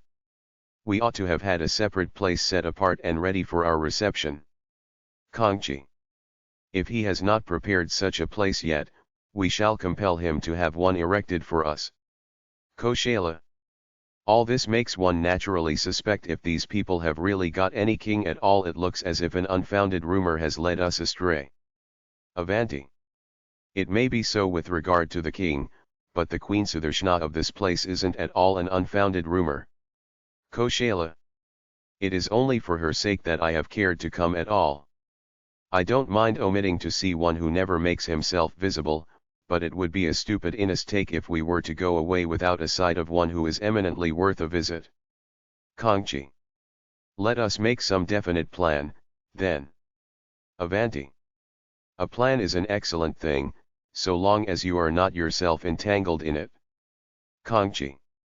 Hang it, who are these vermin swarming this way? Here. Who are you? Enter grandfather and the boys. Grandfather. We are the jolly band of have-nothings. Avanti. The introduction was superfluous. But you will take yourselves away a little further and leave us in peace. Grandfather. We never suffer from a want of space, we can afford to give you as wide a berth as you like. What little suffices for us is never the bone of contention between any rival claimants. Is not that so, my little friends? They sing. Song. We have nothing, indeed we have nothing at all. We sing merrily fal de roll. Some build high walls of their houses. On the bog of the sands of gold. We stand before them and sing. Fal de roll. Pickpockets hover about us. And honor us with covetous glances. We shake our empty pockets and sing. Fal de roll. When death, the old hag, steals to our doors. We snap our fingers at her face. And we sing in a chorus with gay flourishes. Fal de roll. Kangchi. Look over there, Koshala, who are those coming this way? A pantomime? Somebody is out masquerading as a king. Koshala. The king of this place may tolerate all this tomfoolery, but we won't. Avanti. He is perhaps some rural chief. Enter guards on foot. Kangchi. What country does your king come from? First soldier. He is the king of this country. He is going to command the festivities. They go out. Koshala. What? The king of this country come out for the festivities. Avanti. Indeed. We shall then have to return with the sight of him only, leaving the delectable queen unseen. Kangchi. Do you really think that fellow spoke the truth? Anybody can pass himself off as the king of this kingless country. Can you not see that the man looks like a dressed-up king, much too overdressed? Avanti. But he looks handsome, his appearance is not without a certain pleasing attractiveness. Kangchi. He may be pleasing to your eye, but if you look at him closely enough there can be no mistaking him. You will see how I expose him before you all. Enter the trumped-up king. King. Welcome, princes, to our kingdom. I trust your reception has been properly looked after by my officials? Kings. With feigned courtesy, oh yes, nothing was lacking in the reception. Kongchi. If there was any shortcoming at all, it has been made up by the honor of our sight of your majesty. King. We do not show ourselves to the general public, but your great devotion and loyalty to us has made it a pleasure for us not to deny ourselves to you. Kongchi. It is truly hard for us, your majesty, to bear the weight of your gracious favors. King. We are afraid we shall not be able to stop here long. Kongchi. I have thought so, already, you do not quite look up to it. King. In the meantime, if you have any favors to ask of us. Kongchi. We have, but we would like to speak a little more in private. King. To his attendants, retire a little from our presence. They retire. Now you can express your desires without any reserve. Kongchi. There will be no reserve on our part, our only fear is that you might think restraint necessary for yourself. King. Oh no, you need have no scruples on that score. Kongchi. Come, then, do us homage by placing your head on the ground before us. King. It seems my servants have distributed the Varani spirits too liberally in the reception camps. Kongchi. False pretender, it is you who are suffering from an overdose of arrogant spirits. Your head will soon kiss the dust. King. Princes, these heavy jokes are not worthy of a king. Kongchi. Those who will jest properly with you are near at hand. General. King. No more, I entreat you. I can see plainly I owe homage to you all. The head is bowing down of itself, there is no need for the application of any sharp methods to lay it low. So here I do my obeisance to you all. If you kindly allow me to escape, I shall not inflict my presence long on you. Kongchi. Why should you escape? We will make you king of this place, let us carry our joke to its legitimate finish. Have you got any following? King. I have. Everyone who sees me in the streets flocks after me. When I had a meager retinue at first, everyone regarded me with suspicion, but now with the increasing crowd their doubts are waning and dissolving. The crowd is being hypnotized by its own magnitude. I have not got to do anything now. Kongchi. That's excellent. From this moment we all promise to help and stand by you. But you will have to do us one service in return. King. Your commands and the crown you are putting on my head will be equally binding and sacred to me. Kongchi. At present we want nothing more than a sight of the Queen SÄDHANÃ. You will have to see to this. King. I shall spare no pains for that. Kongchi. We cannot put much faith on your pains, you will be solely directed by our instructions. But now you can go and join the festivities in the royal arbor with all possible splendor and magnificence. They go out. Enter grandfather and a band of people. First citizen. Grandfather, I cannot help saying yes, and repeating it 500 times, that our king is a perfect fraud. Grandfather. Why only 500 times?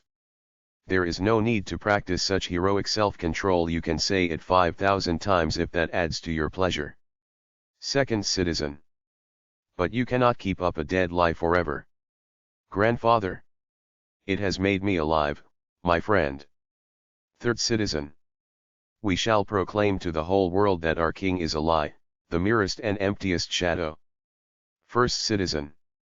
We shall all shout from our housetops that we have no king, let him do whatever he likes if he exists. Grandfather. He will do nothing at all. Second citizen.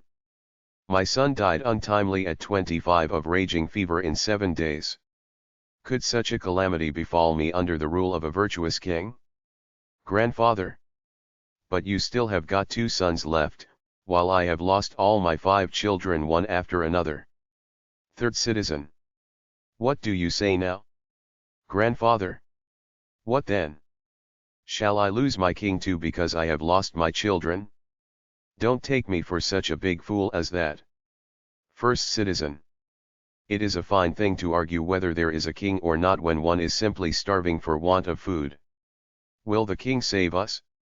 Grandfather? Brother, you are right. But why not find the king who owns all the food? You certainly will not find by your wailings at home.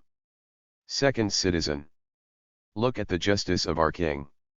That Bhadrasen, you know what a touching sight he is when he is speaking of his king, the sentimental idiot. He is reduced to such a state of penury that even the bats that infest his house find it a too uncomfortable place. Grandfather? Why, look at me. I am toiling and slaving night and day for my king, but I have not yet received so much as a brass farthing for my pains. Third citizen. Now, what do you think of that? Grandfather? What should I think? Does anyone reward his friends? Go, my friends, and say if you like that our king exists nowhere. That is also a part of our ceremony in celebrating this festival. 4. Turret of the Royal Palace. Sudarshana and her friend Rohini. Sudarshana. You may make mistakes, Rohini, but I cannot be mistaken, am I not the queen? That, of course, must be my king. Rohini. He who has conferred such high honor upon you cannot be long in showing himself to you. Sudarshana. His very form makes me restless like a caged bird. Did you try well to ascertain who he is? Rohini. Yes, I did. Everyone I asked said that he was the king. Sudarshana. What country is he the king of? Rohini. Our country, king of this land. Sudarshana. Are you sure that you are speaking of him who has a sunshade made of flowers held over his head? Rohini. The same, he whose flag has the Kimshuk flower painted on it.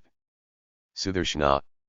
I recognized him at once, of course, but it is you who had your doubts. Rohini. We are apt to make mistakes, my queen, and we are afraid to offend you in case we are wrong. Sudarshana. Would that Surangama were here. There would remain no room for doubt then. Rohini. Do you think her cleverer than any of us? Sudarshana. Oh no, but she would recognize him instantly. Rohini. I cannot believe that she would. She merely pretends to know him. There is none to test her knowledge if she professes to know the king. If we were as shameless as she is, it would not have been difficult for us to boast about our acquaintance with the king. Sudarshana. But no, she never boasts. Rohini. It is pure affectation, the whole of it, which often goes a longer way than open boasting. She is up to all manner of tricks, that is why we could never like her. Sudarshana. But whatever you may say, I should have liked to ask her if she were here. Rohini. Very well, Queen. I shall bring her here. She must be lucky if she is indispensable for the Queen to know the king. Sudarshana. Oh no, it isn't for that, but I would like to hear it said by everyone. Rohini. Is not everyone saying it? Why, just listen, the acclamations of the people mount up even to this height. Sudarshana. Then do one thing, put these flowers on a lotus leaf, and take them to him. Rohini. And what am I to say if he asks who sends them? Sudarshana. You will not have to say anything, he will know. He thought that I would not be able to recognize him, I cannot let him off without showing that I have found him out. Rohini goes out with the flowers. Sudarshana. My heart is all a quiver and restless tonight, I have never felt like this before. The white, silver light of the full moon is flooding the heavens and brimming over on every side like the bubbling foam of wine. It seizes on me like a yearning, like a mantling intoxication. Here, who is here? Enter a servant. Servant. What is your pleasure, your majesty? Sudarshana. Do you see those festive boys singing and moving through the alleys and avenues of the mango trees? Call them hither, bring them to me, I want to hear them sing. Servant goes out and enters with the boys. Come, living emblems of youthful spring, begin your festive song. All my mind and body is song and music tonight, but the ineffable melody escapes my tongue. Do you then sing for my sake? Song. My sorrow is sweet to me in this spring night. My pain smites at the chords of my love and softly sings. Visions take birth from my yearning eyes and flit in the moonlit sky.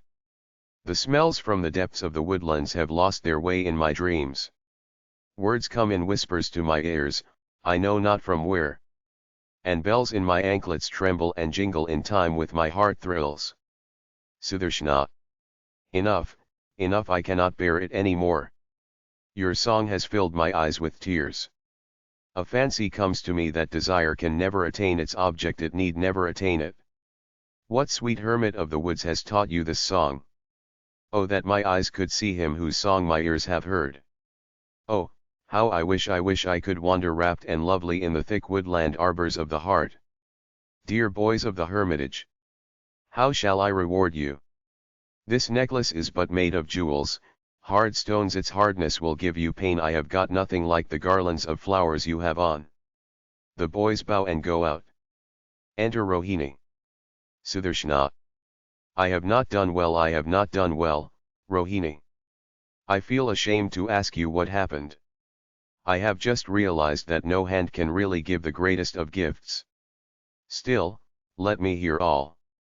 Rohini. When I gave the king those flowers, he did not appear to understand anything. SÄDHANÄ. You don't say so? He did not understand. Rohini. No, he sat there like a doll, without uttering a single word. I think he did not want to show that he understood nothing, so he just held his tongue. SÄDHANÄ. Fie on me. My shamelessness has been justly punished. Why did you not bring back my flowers? Rohini. How could I? The king of Kangchi, a very clever man, who was sitting by him, took in everything at a glance, and he just smiled a bit and said, Emperor, the Queen SÄDHANÄ sends your majesty her greetings with these blossoms, the blossoms that belong to the god of love, the friend of spring. The king seemed to awake with a start, and said, This is the crown of all my regal glory tonight. I was coming back, all out of countenance, when the king of Kangchi took off this necklace of jewels from the king's person, and said to me, Friend, the king's garland gives itself up to you, in return for the happy fortune you have brought. SÄDHANÄ. What, Kangchi had to make the king understand all this? Woe is me, tonight's festival has opened wide for me the doors of ignominy and shame. What else could I expect? Leave me alone, Rohini, I want solitude for a time. Rohini goes out. A great blow has shattered my pride to atoms today, and yet I cannot efface from my mind that beautiful, fascinating figure. No pride is left me, I am beaten, vanquished, utterly helpless. I cannot even turn away from him. Oh, how the wish comes back to me again and again to ask that garland of Rohini. But what would she think? Rohini. Enter Rohini. Rohini. What is your wish? SÄDHANÄ. What reward do you deserve for your services today?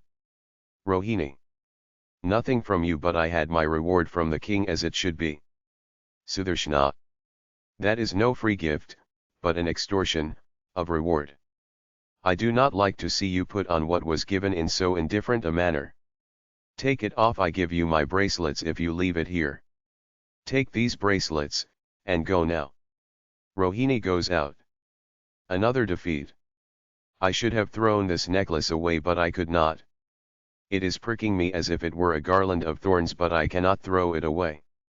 This is what the god of the festival has brought me tonight, this necklace of ignominy and shame. V. Grandfather near the door of the pleasure house. A company of men. Grandfather. Have you had enough of it, friends? First man. Oh, more than that, Grandpa. Just see, they have made me red all over. None has escaped. Author's note: during the spring festival in India people throw red powder on each other. In this play this red powder has been taken to be the symbol of the passion of love. Grandfather? No. Did they throw the red dust on the kings too? Second man. But who could approach them? They were all secure inside the enclosures. Grandfather? So they have escaped you. Could you not throw the least bit of color on them? You should have forced your way there. Third man. My dear old man, they have a different sort of red specially to themselves. Their eyes are red, the turbans of their guards and retinue are red too. And the latter flourished their swords about so much that a little more nearness on our part would have meant a lavish display of the fundamental red color. Grandfather? Well done, friends always keep them at a distance. They are the exiles of the earth and we have got to keep them so. Third man. I am going home, Grandpa, it is past midnight. Goes out. Enter a band of singers, singing. All blacks and whites have lost their distinction. And have become red as the tinge of your feet. Red is my bodice and red are my dreams. My heart sways and trembles like a red lotus. Grandfather? Excellent, my friends, splendid. So you had a really enjoyable time. Singers. Oh, grand. Everything was red. Only the moon in the sky gave us the slip, it remained white. Grandfather? He only looks so innocent from the outside. If you had only taken off his white disguise, you would have seen his trickery. I have been watching what red colors he is throwing on the earth tonight. And yet, fancy his remaining white and colorless all the while. Song. With you is my game, love, my love. My heart is mad, it will never own defeat. Do you think you will escape stainless yourself reddening me with red powder? Could I not color your robe with the red pollens of the blossom of my heart? They go out. Enter the king and Kangchi. Kangchi. You must do exactly as I have told you. Let there be no mistake of any kind. King.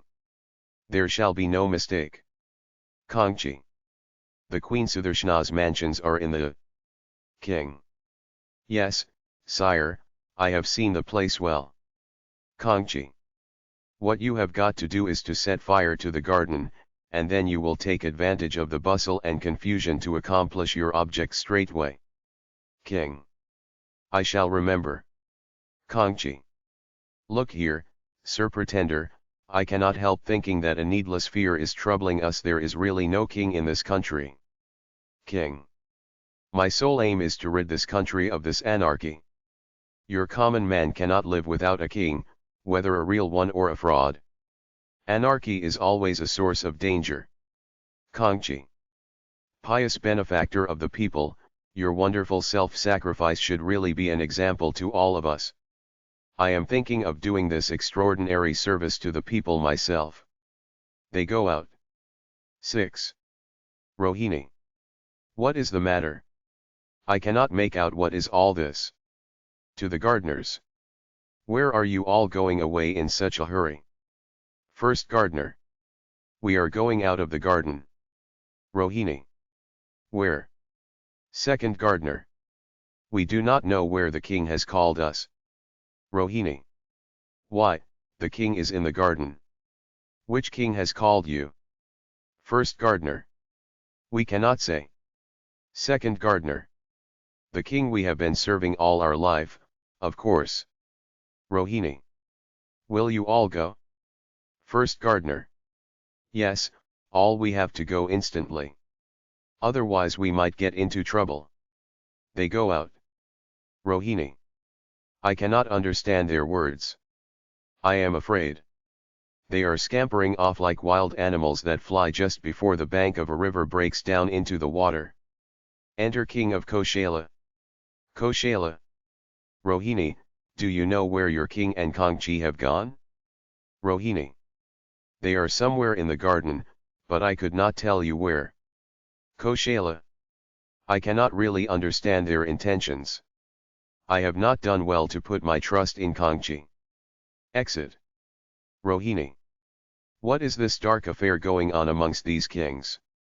Something dreadful is going to happen soon. Shall I too be drawn into this affair? Enter Avanti. Avanti. Rohini, do you know where the other princes are? Rohini. It is difficult to say which of them is where. The king of Koshala just passed by in this direction. Avanti. I am not thinking of Koshala. Where are your king and Kangchi? Rohini. I have not seen them for a long time. Avanti. Kangchi is always avoiding us. He is certainly planning to deceive us all. I have not done well to put my hand in this imbroglio.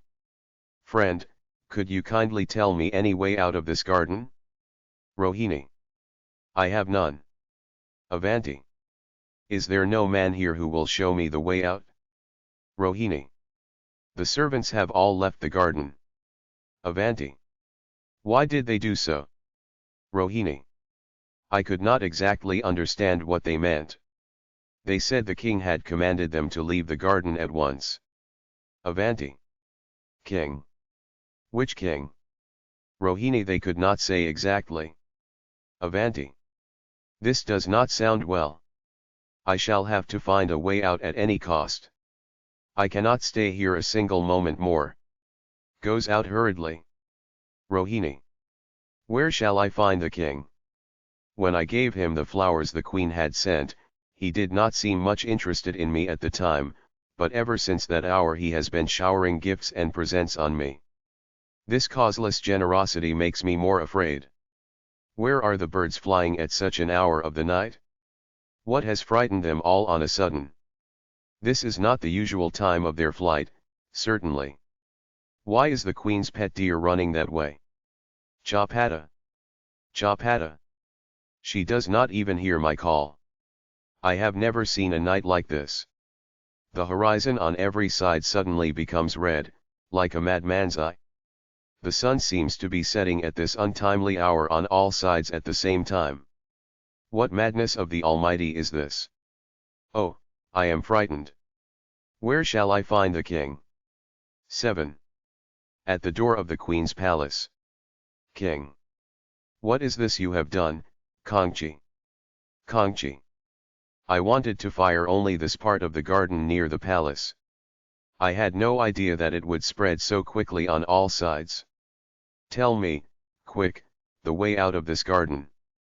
King. I can tell you nothing about it. Those who brought us here have all fled away. Kangchi. You are a native of this country, you must know the way. King. I have never entered these inner royal gardens before. Kangchi. I won't hear of it, you must show me the way, or I shall split you into halves. King. You may take my life by that means, but it would be a very precarious method of finding the way out of this garden. Kangchi. Why were you, then, going about saying that you were the king of this country? King. I am not the king, I am not the king. Throwing himself on the ground with folded hands. Where art thou, my king? Save me, oh, save me. I am a rebel, punish me, but do not kill me. Kangchi. What is the use of shouting and cringing to the empty air? It is a much better way of spending the time to search for the way. King. I shall lie down here, I shall not move an inch. Come what will, I shall not complain. Kangchi. I will not allow all this nonsense. If I am to be burned to death, you will be my companion to the very end. From the outside. Oh, save us, our king. The fire is on all sides of us. Kangchi. Fool, get up, lose no more time. SÄDHANÄ. Entering king, oh my king. Save me from death. I am surrounded by fire. King. Who is the king? I am no king. SÄDHANÄ. You are not the king? King. No, I am a hypocrite, I am a scoundrel. Flinging his crown on the ground. Let my deception and hypocrisy be shattered into dust. Goes out with Kangchi. SÄDHANÄ. No king. He is not the king? Then, O thou God of fire, burn me, reduce me to ashes. I shall throw myself into thy hands, O thou great purifier, burn to ashes my shame, my longing, my desire. Rohini. Entering Queen, where are you going? All your inner chambers are shrouded in raging fire, do you not enter there? SÄDHANÃ. Yes. I will enter those burning chambers. It is the fire of my death. Enters the palace. 8. The dark room. The king and Sudarsana. King. Do not be afraid, you have no cause for fear. The fire will not reach this room. SÄDHANÄ. I have no fear, but oh, shame has accompanied me like a raging fire. My face, my eyes, my heart, every part of my body is being scorched and burnt by its flames. King. It will be some time before you get over this burning. SÄDHANÄ. This fire will never cease, will never cease. King. Do not be despondent, Queen. SÄDHANÄ. O King, I shall not hide anything from you. I have another's garland round my neck. King. That garland, too, is mine, how else could he get it? He stole it from my room. SÄDHANÄ. But it is his gift to me, yet I could not fling this garland away. When the fire came roaring on all sides of me, I thought of throwing this garland into the fire. But no, I could not. My mind whispered, let that garland be on you in your death. What fire is this, O King, into which I, who had come out to see you, leaped like a moth that cannot resist the flame? What a pain is this, oh, what agony! The fire keeps burning as fiercely as ever, but I go on living within its flames. King. But you have seen me at last, your desire has been fulfilled. SÄDHANÄ. But did I seek to see you in the midst of this fearful doom? I know not what I saw, but my heart is still beating fast with fear. King. What did you see? SÄDHANÄ. Terrible, oh, it was terrible. I am afraid even to think of it again. Black, black, oh, thou art black like the everlasting night. I only looked on thee for one dreadful instant. The blaze of the fire fell on your features, you looked like the awful night when a comet swings fearfully into our ken. Oh, then I closed my eyes, I could not look on you any more. Black as the threatening storm cloud, black as the shoreless sea with the spectral red tint of twilight on its tumultuous waves. King. Have I not told you before that one cannot bear my sight unless one is already prepared for me? One would want to run away from me to the ends of the earth. Have I not seen this times without number? That is why I wanted to reveal myself to you slowly and gradually, not all too sudden. SÄDHANÄ. But sin came and destroyed all your hopes. The very possibility of a union with you has now become unthinkable to me. King. It will be possible in time, my queen. The utter and bleak blackness that has today shaken you to your soul with fear will one day be your solace and salvation. What else can my love exist for? SÄDHANÄ. It cannot be, it is not possible. What will your love only do? My love has now turned away from you. Beauty has cast its spell on me. This frenzy, this intoxication will never leave me. It has dazzled and fired my eyes, it has thrown its golden glamour over my very dreams. I have told you all, now punish me as you like. King. The punishment has already begun. SÄDHANÄ. But if you do not cast me off, I will leave you. King. You have the utmost liberty to do as you like. SÄDHANÄ. I cannot bear your presence. My heart is angry at you. Why did you, but what have you done to me? Why are you like this? Why did they tell me you were fair and handsome? Thou art black, black as night. I shall never, I can never, like you. I have seen what I love. It is soft as cream, delicate as the shirish flower, beautiful as a butterfly. King. It is false as a mirage, empty as a bubble. SÄDHANÄ. Let it be. See, but I cannot stand near you. I simply cannot. I must fly away from here. Union with you, it cannot be possible. It cannot be anything but a false union. My mind must inevitably turn away from you. King. Will you not even try a little? SÄDHANÃ. I have been trying since yesterday, but the more I try, the more rebellious does my heart become. If I stay with you, I shall constantly be pursued and hounded by the thought that I am impure, that I am false and faithless. King. Well then, you can go as far from me as you like. SÄDHANÄ. I cannot fly away from you just because you do not prevent my going. Why do you not hold me back, hold me by the hair, saying, you shall not go? Why do you not strike me? Oh, punish me, strike me, beat me with violent hands. But your unresisting silence makes me wild. Oh, I cannot bear it. King. How do you think that I am really silent? How do you know that I am not trying to keep you back? SÄDHANÄ. Oh, no, no, I cannot bear this. Tell me aloud, command me with the voice of thunder, compel me with words that will drown everything else in my ears. Do not let me off so easily, so mildly. King. I shall leave you free, but why should I let you break away from me? SÄDHANÄ. You will not let me? Well then, I must go. King. Go then. SÄDHANÄ. Then I am not to blame at all. You could have held me back by force, but you did not. You have not hindered me, and now I shall go away. Command your sentinels to prevent my going. King. No one will stand in your way. You can go as free as the broken storm cloud driven by the tempest. SÄDHANÄ. I can resist no more. Something in me is impelling me forward. I am breaking away from my anchor. Perhaps I shall sink, but I shall return no more. She rushes out. Enter SÄDHANÄ, who sings.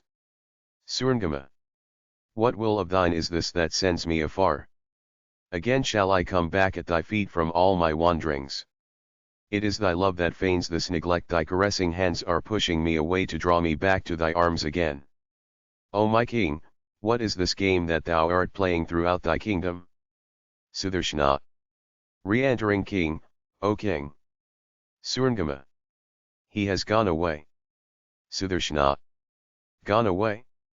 Well then. Then he has cast me off for good. I have come back, but he could not wait a single instant for me. Very well, then, I am now perfectly free. SÄDHANÄ. Did he ask you to keep me back? SÄDHANÄ. No, he said nothing. SÄDHANÄ. Why should he say anything? Why should he care for me? I am then free, perfectly free. But, SÄDHANÄ, I wanted to ask one thing of the king, but could not utter it in his presence. Tell me if he has punished the prisoners with death. SÄDHANÄ. Death. My king never punishes with death. SÄDHANÄ. What has he done to them, then? SÄDHANÄ. He has set them at liberty. Kangchi has acknowledged his defeat and gone back to his kingdom. SÄDHANÄ. Ah, what a relief. SÄDHANÄ. My queen, I have one prayer to make to you. SÄDHANÄ. You will not have to utter your prayer in words, SÄDHANÄ. Whatever jewelry and ornaments the king gave me, I leave to you. I am not worthy to wear them now. SÄDHANÄ. No, I do not want them, my queen. My master has never given me any ornaments to wear. My unadorned plainness is good enough for me. He has not given me anything of which I can boast before people. SÄDHANÄ. What do you want of me then? SÄDHANÄ. I too shall go with you, my queen. SÄDHANÄ. Consider what you are saying. You are wanting to leave your master. What a prayer for you to make. SÄDHANÄ. I shall not go far from him. When you are going out unguarded, he will be with you, close by your side. SÄDHANÄ. You are talking nonsense, my child. I wanted to take Rohini with me, but she would not come. What gives you courage enough to wish to come with me? SÄDHANÄ. I have got neither courage nor strength. But I shall go. Courage will come of itself, and strength too will come. SÄDHANÄ. No, I cannot take you with me, your presence will constantly remind me of my shame, I shall not be able to endure that. Surangama. O my queen, I have made all your good and all your evil my own as well, will you treat me as a stranger still? I must go with you. 9. The king of Kanya-Kubja, father of SÄDHANÃ, and his minister. King of Kanya-Kubja. I heard everything before her arrival. Minister. The princess is waiting alone outside the city gates on the bank of the river. Shall I send people to welcome her home? King of Kanya-Kubja. What? She who has faithlessly left her husband, do you propose trumpeting her infamy and shame to everyone by getting up a show for her? Minister. Shall I then make arrangements for her residence at the palace? King of Kanya-Kubja. You will do nothing of the sort. She has left her place as the empress of her own accord. Here she will have to work as a maidservant if she wants to stay in my house. Minister. It will be hard and bitter to her, your highness. King of Kanya-Kubja. If I seek to save her from her sufferings, then I am not worthy to be her father. Minister. I shall arrange everything as you wish, your highness. King of Kanya-Kubja.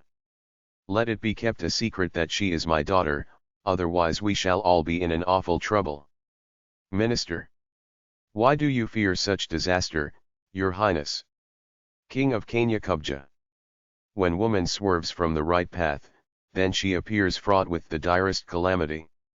You do not know with what deadly fear this daughter of mine has inspired me. She is coming to my home laden with peril and danger. X. Inner apartments of the palace. SÄDHANÄ and Surangama. SÄDHANÄ. Go away from me, Surangama. A deadly anger rages within me. I cannot bear anybody. It makes me wild to see you so patient and submissive.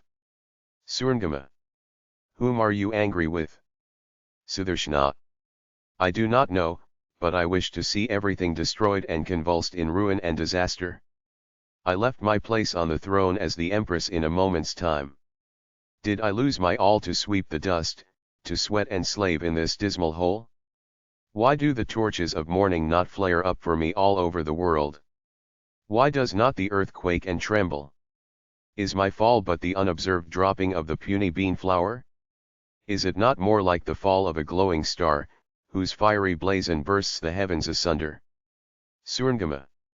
A mighty forest only smokes and smolders before it bursts into a conflagration. The time has not come yet. SÄDHANÄ. I have thrown my queen's honor and glory to the dust and winds, but is there no human being who will come out to meet my desolate soul here? Alone, oh, I am fearfully, terribly alone. Surangama. You are not alone. SÄDHANÄ. Surangama, I shall not keep anything from you. When he set the palace on fire, I could not be angry with him. A great inward joy set my heart a-flutter all the while. What a stupendous crime! What glorious prowess! It was this courage that made me strong and fired my own spirits. It was this terrible joy that enabled me to leave everything behind me in a moment's time. But is it all my imagination only? Why is there no sign of his coming anywhere? Surangama. He of whom you are thinking did not set fire to the palace. It is the king of Kangchi who did it. SÄDHANÄ. Coward. But is it possible? So handsome, so bewitching, and yet no manhood in him. Have I deceived myself for the sake of such a worthless creature? Oh shame! Fie on me! But, Surangama, don't you think that your king should yet have come to take me back? Surangama remained silent. You think I am anxious to go back? Never. Even if the king really came, I should not have returned. Not even once did he forbid me to come away, and I found all the doors wide open to let me out. And the stony and dusty road over which I walked, it was nothing to it that a queen was treading on it. It is hard and has no feelings, like your king. The meanest beggar is the same to it as the highest empress. You are silent. Well, I tell you, your king's behavior is mean, brutal, shameful. Surangama. Everyone knows that my king is hard and pitiless, no one has ever been able to move him. SÄDHANÃ. Why do you, then, call him day and night? SÄDHANÄ. May he ever remain hard and relentless like rock, may my tears and prayers never move him. Let my sorrows be ever mine only, and may his glory and victory be forever. SÄDHANÄ. SÄDHANÄ, look. A cloud of dust seems to rise over the eastern horizon across the fields. SÄDHANÄ. Yes, I see it. SÄDHANÄ. Is that not like the banner of a chariot? SÄDHANÄ. Indeed, a banner it is. SÄDHANÄ. Then he is coming. He has come at last. SÄDHANÄ. Who is coming? SÄDHANÄ. Our king. Who else? How could he live without me? It is a wonder how he could hold out even for these days. SÄDHANÄ. No, no, this cannot be the king. SÄDHANÄ. No, indeed. As if you know everything. Your king is hard, stony, pitiless, isn't he? Let us see how hard he can be. I knew from the beginning that he would come, that he would have to rush after me. But remember, SÄDHANÄ, I never for a single moment asked him to come. You will see how I make your king confess his defeat to me. Just go out, SÄDHANÄ, and let me know everything. SÄDHANÄ goes out. But shall I go if he comes and asks me to return with him? Certainly not. I will not go. Never. Enter SÄDHANÄ. SÄDHANÄ. It is not the king, my queen. SÄDHANÄ. Not the king? Are you quite sure? What? He has not come yet? SÄDHANÄ. No, my king never raises so much dust when he comes. Nobody can know when he comes at all. SÄDHANÄ. Then this is SÄDHANÄ. The same, he is coming with the king of Kangchi. SÄDHANÄ. Do you know his name? SÄDHANÄ. His name is Savarna. SÄDHANÄ. It is he, then. I thought, I am lying here like waste refuse and offal, which no one cares even to touch. But my hero is coming now to release me. Did you know Savarna? SÄDHANÄ. When I was at my father's home, in the gambling den. SÄDHANÄ. No, no, I won't hear anything of him from you. He is my own hero, my only salvation. I shall know him without your telling stories about him. But just see, a nice man your king is. He did not care to come to rescue me from even this degradation. You cannot blame me after this. I could not have waited for him all my life here, toiling ignominiously like a bond slave. I shall never have your meekness and submissiveness. 11. Encampment. Kangchi. To Kanyakubja's messenger. Tell your king that he need not receive us exactly as his guests. We are on our way back to our kingdoms, but we are waiting to rescue Queen SÄDHANÄ from the servitude and degradation to which she is condemned here. Messenger. Your Highness, you will remember that the princess is in her father's house. Kangchi. A daughter may stay in her father's home only so long as she remains unmarried. Messenger. But her connections with her father's family remain intact still. Kangchi. She has abjured all such relations now. Messenger. Such relationship can never be abjured, Your Highness. On this side of death, it may remain in abeyance at times, but can never be wholly broken up. Kangchi.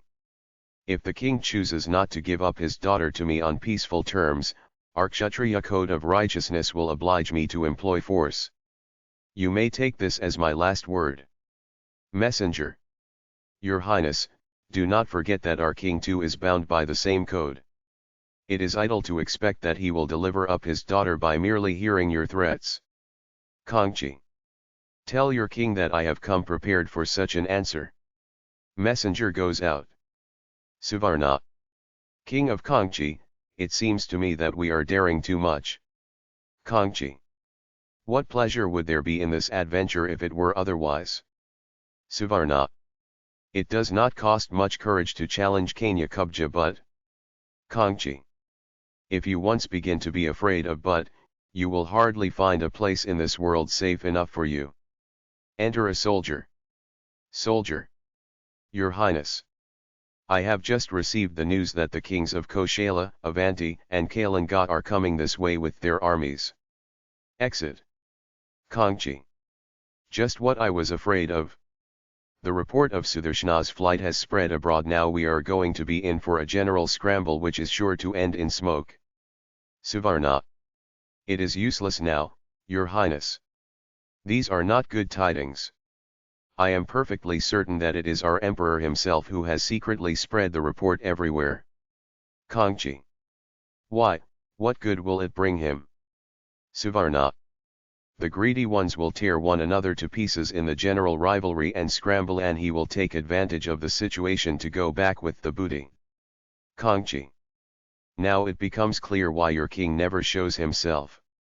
His trick is to multiply himself on every side. Fear makes him visible everywhere. But I will still maintain that your king is but an empty fraud from top to bottom. Suvarna. But, please Your Highness, will you have the kindness to let me off? Kangchi. I cannot let you go. I have some use for you in this affair. Enter a soldier. Soldier. Your Highness, Virat, Panchal, and Vidarbha too have come. They have encamped on the other side of the river. Exit. Kangchi. In the beginning we must all fight together. Let the battle with Kanya Kubja first be over, then we shall find some way out of the difficulty. Suvarna. Please do not drag me into your plans. I shall be happy if you leave me alone. I am a poor, mean creature. Nothing can. Kangchi. Look here, king of hypocrites, ways and means are never of a very exalted order. Roads and stairs and so forth are always to be trodden under our feet. The advantage of utilizing men like you in our plans is that we have to make use of no mask or illusion. But if I were to consult my prime minister, it would be absurd for me to call theft by any name less dignified than public benefit. I will go now, and move the princes about like pawns on the chessboard. The game cannot evidently go on if all the chessmen propose moving like kings. 12. Interior of the palace. Sudarshana. Is the fight still going on? Surangama. As fiercely as ever. Sudarshana. Before going out to the battle my father came to me and said, you have come away from one king, but you have drawn 7 kings after you. I have a mind to cut you up into 7 pieces and distribute them among the princes. It would have been well if he did so. Surangama. Surangama. Yes. Sudarshana. If your king had the power to save me, could my present state have left him unmoved? Surangama. My queen, why do you ask me? Have I the power to answer for my king? I know my understanding is dark, that is why I never dare to judge him. Sudarshana. Who have joined in this fight? Surangama. All the 7 princes. Sudarshana. No one else? Surangama. Suvarna attempted to escape in secret before the fight began, but Kangchi has kept him a prisoner in his camps. Sudarshana. Oh, I should have been dead long ago. But, O king, my king, if you had come and helped my father, your fame would have been none the less. It would have become brighter and higher. Are you quite sure, Surangama, that he has not come? Surangama. I know nothing for certain. Sudarshana. But since I came here I have felt suddenly many a time as if somebody were playing on a veena below my window. Surangama. There is nothing impossible in the idea that somebody indulges his taste for music there. Sudarshana. There is a deep thicket below my window. I try to find out who it is every time I hear the music, but I can see nothing distinctly. Surangama. Perhaps some wayfarer rests in the shade and plays on the instrument. Sudarshana. It may be so, but my old window in the palace comes back to my memory. I used to come after dressing in the evening and stand at my window, and out of the blank darkness of our lampless meeting place used to stream forth strains and songs and melodies, dancing and vibrating in endless succession and overflowing profusion, like the passionate exuberance of a ceaseless fountain. Surangama. O deep and sweet darkness! The profound and mystic darkness whose servant I was. Sudarshana. Why did you come away with me from that room? Surangama. Because I knew he would follow us and take us back. Sudarshana. But no, he will not come, he has left us for good. Why should he not? Surangama. If he can leave us like that, then we have no need of him. Then he does not exist for us, then that dark chamber is totally empty and void, no vina ever breathed its music there, none called you or me in that chamber, then everything has been a delusion and an idle dream. Enter the doorkeeper. Sudarshana. Who are you? Doorkeeper. I am the porter of this palace. Sudarshana. Tell me quickly what you have got to say. Doorkeeper. Our king has been taken prisoner. Sudarshana. Prisoner. O Mother Earth. Faints. 13. King of Kangchi and Suvarna. Suvarna. You say, then, that there will be no more necessity of any fight amongst yourselves? Kangchi. No, you need not be afraid.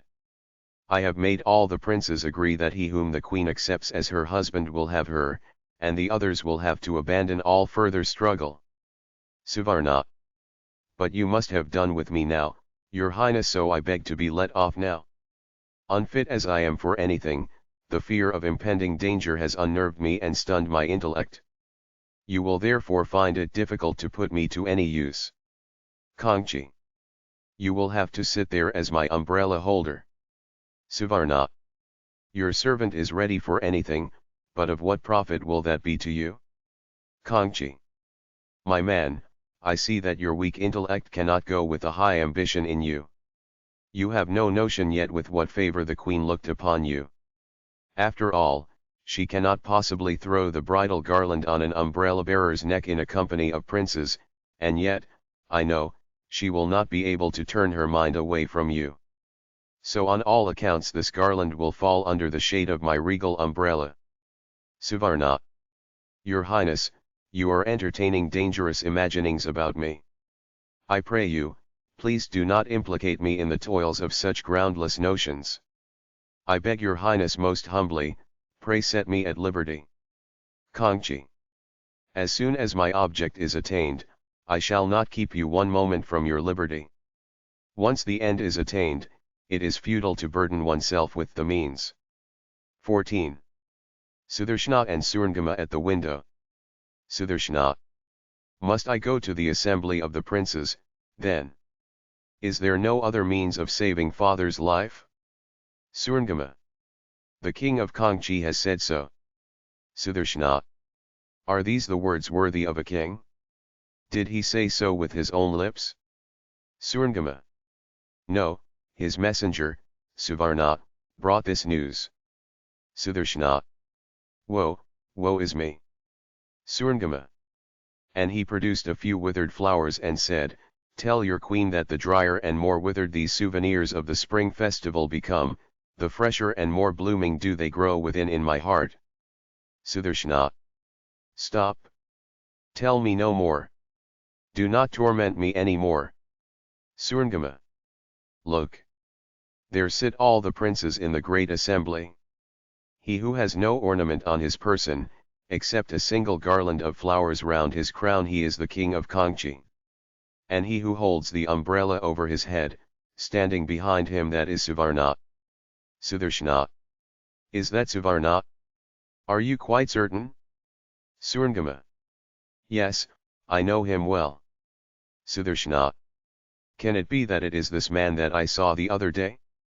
No, no, I saw something mingled and transfused and blended with light and darkness, with wind and perfume. No, no, it cannot be he, that is not he. Surangama. But every one admits that he is exceedingly beautiful to look at. Sudarshana. How could that beauty fascinate me? Oh, what shall I do to purge my eyes of their pollution? Surangama. You will have to wash them in that bottomless darkness. Sudarshana. But tell me, Surangama, why does one make such mistakes? Surangama. Mistakes are but the preludes to their own destruction. Messenger. Entering princess, the kings are waiting for you in the hall. Exit. SÄDHANÄ. Surangama, bring me the veil. Surangama goes out. O king, my only king. You have left me alone, and you have been but just in doing so. But will you not know the inmost truth within my soul? Taking out a dagger from within her bosom. This body of mine has received a stain, I shall make a sacrifice of it today in the dust of the hall, before all these princes. But shall I never be able to tell you that I know of no stain of faithlessness within the hidden chambers of my heart? That dark chamber where you would come to meet me lies cold and empty within my bosom today, but, O my Lord, none has opened its doors, none has entered it but you, O King. Will you never come again to open those doors? Then, let death come, for it is dark like yourself, and its features are beautiful as yours. It is you, it is yourself, O King. 15. The Gathering of the Princes. Vidarbha. King of Kangchi, how is it that you have not got a single piece of ornament on your person? Kangchi. Because I entertain no hopes at all, my friend.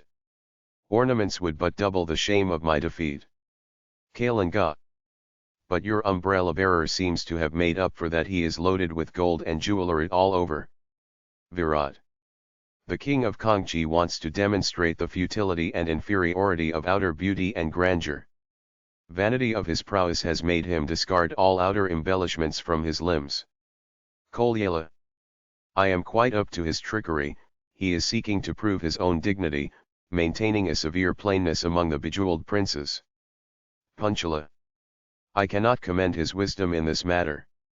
Everyone knows that a woman's eyes are like a moth in that they fling themselves headlong on the glare and glitter of jewel and gold. Kalinga. But how long shall we have to wait more? Kangchi. Do not grow impatient, king of Kalinga, sweet are the fruits of delay. Kalinga. If I were sure of the fruit I could have endured it. It is because my hopes of tasting the fruit are extremely precarious that my eagerness to have a sight of her breaks through all bounds. Kangchi. But you are young still, abandoned hope comes back to you again and again like a shameless woman at your age. We, however, have long passed that stage. Koshala. Kangchi, did you feel as if something shook your seat just now? Is it an earthquake? Kangchi. Earthquake? I do not know. Vidarbha. Or perhaps some other prince is coming with his army. Kalinga. There is nothing against your theory except that we should have first heard the news from some herald or messenger in that case. Vidarbha. I cannot regard this as a very auspicious omen. Kangchi. Everything looks inauspicious to the eye of fear. Vidarbha. I fear none except fate, before which courage or heroism is as futile as it is absurd. Punchala. Vidarbha, do not darken today's happy proceedings with your unwelcome prognostications. Kangchi. I never take the unseen into account till it has become seen. Vidarbha. But then it might be too late to do anything. Punchala. Did we not all of us start at a specially auspicious moment? Vidarbha. Do you think you insure against every possible risk by starting at auspicious moments? It looks as if. Kangchi. You had better let the as if alone, though our own creation, it often proves our ruin and destruction. Kalinga. Isn't that music somewhere outside? Punchala. Yes, it sounds like music, sure enough. Kangchi. Then at last it must be the Queen SÄDHANÄ who is approaching near. Aside to Suvarna. Suvarna, you must not hide and cower behind me like that. Mind, the umbrella in your hand is shaking. Enter grandfather, dressed as a warrior. Kalinga. Who is that, who are you? Punchala. Who is this that dares to enter this hall without being invited? Virat. Amazing impudence. Kalinga, just prevent the fellow from advancing further. Kalanga. You are all my superiors in age, you are fitter to do that than myself. Vidarbha. Let us hear what he has to say. Grandfather. The king has come. Vidarbha. Starting king? Panchala. Which king? Kalanga. Where does he come from? Grandfather. My king. Virat. Your king? Kalanga. Who is he? Koshala. What do you mean? Grandfather. You all know whom I mean. He has come. Vidarbha. He has come. Koshala. With what intention? Grandfather. He has summoned you all to come to him. Kangchi. Summoned us, indeed. In what terms has he been pleased to summon us? Grandfather. You can take his call in any way you like, there is none to prevent you, he is prepared to make all kinds of welcome to suit your various tastes. Virat. But who are you? Grandfather. I am one of his generals. Kangchi. Generals. It is a lie. Do you think of frightening us? Do you imagine that I cannot see through your disguise? We all know you well and you pose as a general before us. Grandfather. You have recognized me to perfection. Who is so unworthy as I to bear my king's commands? And yet it is he who has invested me with these robes of a general and sent me here, he has chosen me before greater generals and mightier warriors. Kangchi. All right, we shall go to observe the proprieties and amenities on a fitting occasion, but at present we are in the midst of a pressing engagement. He will have to wait till this little function is over. Grandfather. When he sends out his call he does not wait. Koshala. I shall obey his call, I am going at once. Vidarbha. Kangchi, I cannot agree with you in your proposal to wait till this function is over. I am going. Kalanga. You are older than I am, I shall follow you. Panchala. Look behind you, Prince of Kangchi, your regal umbrella is lying in the dust, you have not noticed when your umbrella holder has stolen away. Kangchi. All right, General. I too am going, but not to do him homage. I go to fight him on the battleground. Grandfather. You will meet my king in the field of battle, that is no mean place for your reception. Virat. Look here, friends, perhaps we are all flying before an imagined terror, it looks as if the king of Kangchi will have the best of it. Panchala. Possibly, when the fruit is so near the hand, it is cowardly and foolish to go away without plucking it. Kalanga. It is better to join the king of Kangchi. He cannot be without a definite plan and purpose when he is doing and daring so much. 16. Sudarshana and Surangama. Sudarshana. The fight is over now. When will the king come? Surangama. I do not know myself, I am also looking forward to his coming. Sudarshana. I feel such a throb of joy, Surangama, that my breast is positively aching. But I am dying with shame too, how shall I show my face to him? Surangama. Go to him in utmost humility and resignation, and all shame will vanish in a moment. Sudarshana. I cannot help confessing that I have met with my uttermost defeat for all the rest of my life. But pride made me claim the largest share in his love so long. Everyone used to say I had such wonderful beauty, such graces and virtues, everyone used to say that the king showed unlimited kindness towards me. This is what makes it difficult for me to bend my heart in humility before him. Surangama. This difficulty, my queen, will pass off. Sudarshana. Oh, yes, it will pass. The day has arrived for me to humble myself before the whole world. But why does not the king come to take me back? What more is he waiting for yet? Surangama. Have I not told you my king is cruel and hard, very hard indeed? Sudarshana. Go out, Surangama, and bring me news of him. Surangama. I do not know where I should go to get any news of him. I have asked grandfather to come, perhaps when he comes we shall hear something from him. Sudarshana. Alack, my evil fate! I have been reduced to asking others to hear about my own king. Enter grandfather. SÄDHANÄ. I have heard that you are my king's friend, so accept my obeisance and give me your blessings. Grandfather. What are you doing, queen? I never accept anybody's obeisance. My relation with everyone is only that of comradeship. SÄDHANÄ. Smile on me, then give me good news. Tell me when the king is coming to take me back. Grandfather. You ask me a hard question, indeed. I hardly understand yet the ways of my friend. The battle is over, but no one can tell where he is gone. SÄDHANÄ. Is he gone away, then? Grandfather. I cannot find any trace of him here. SÄDHANÄ. Has he gone? And do you call such a person your friend? Grandfather. That is why he gets people's abuse as well as suspicion. But my king simply does not mind it in the least. SÄDHANÄ. Has he gone away? Oh, oh, how hard, how cruel, how cruel. He is made of stone, he is hard as adamant. I tried to move him with my own bosom, my breast is torn and bleeding, but him I could not move an inch. Grandfather, tell me, how can you manage with such a friend? Grandfather. I have known him now, I have known him through my griefs and joys, he can make me weep no more now. SÄDHANÄ.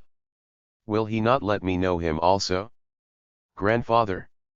Why, he will, of course. Nothing else will satisfy him. SÄDHANÄ. Very well, I shall see how hard he can be.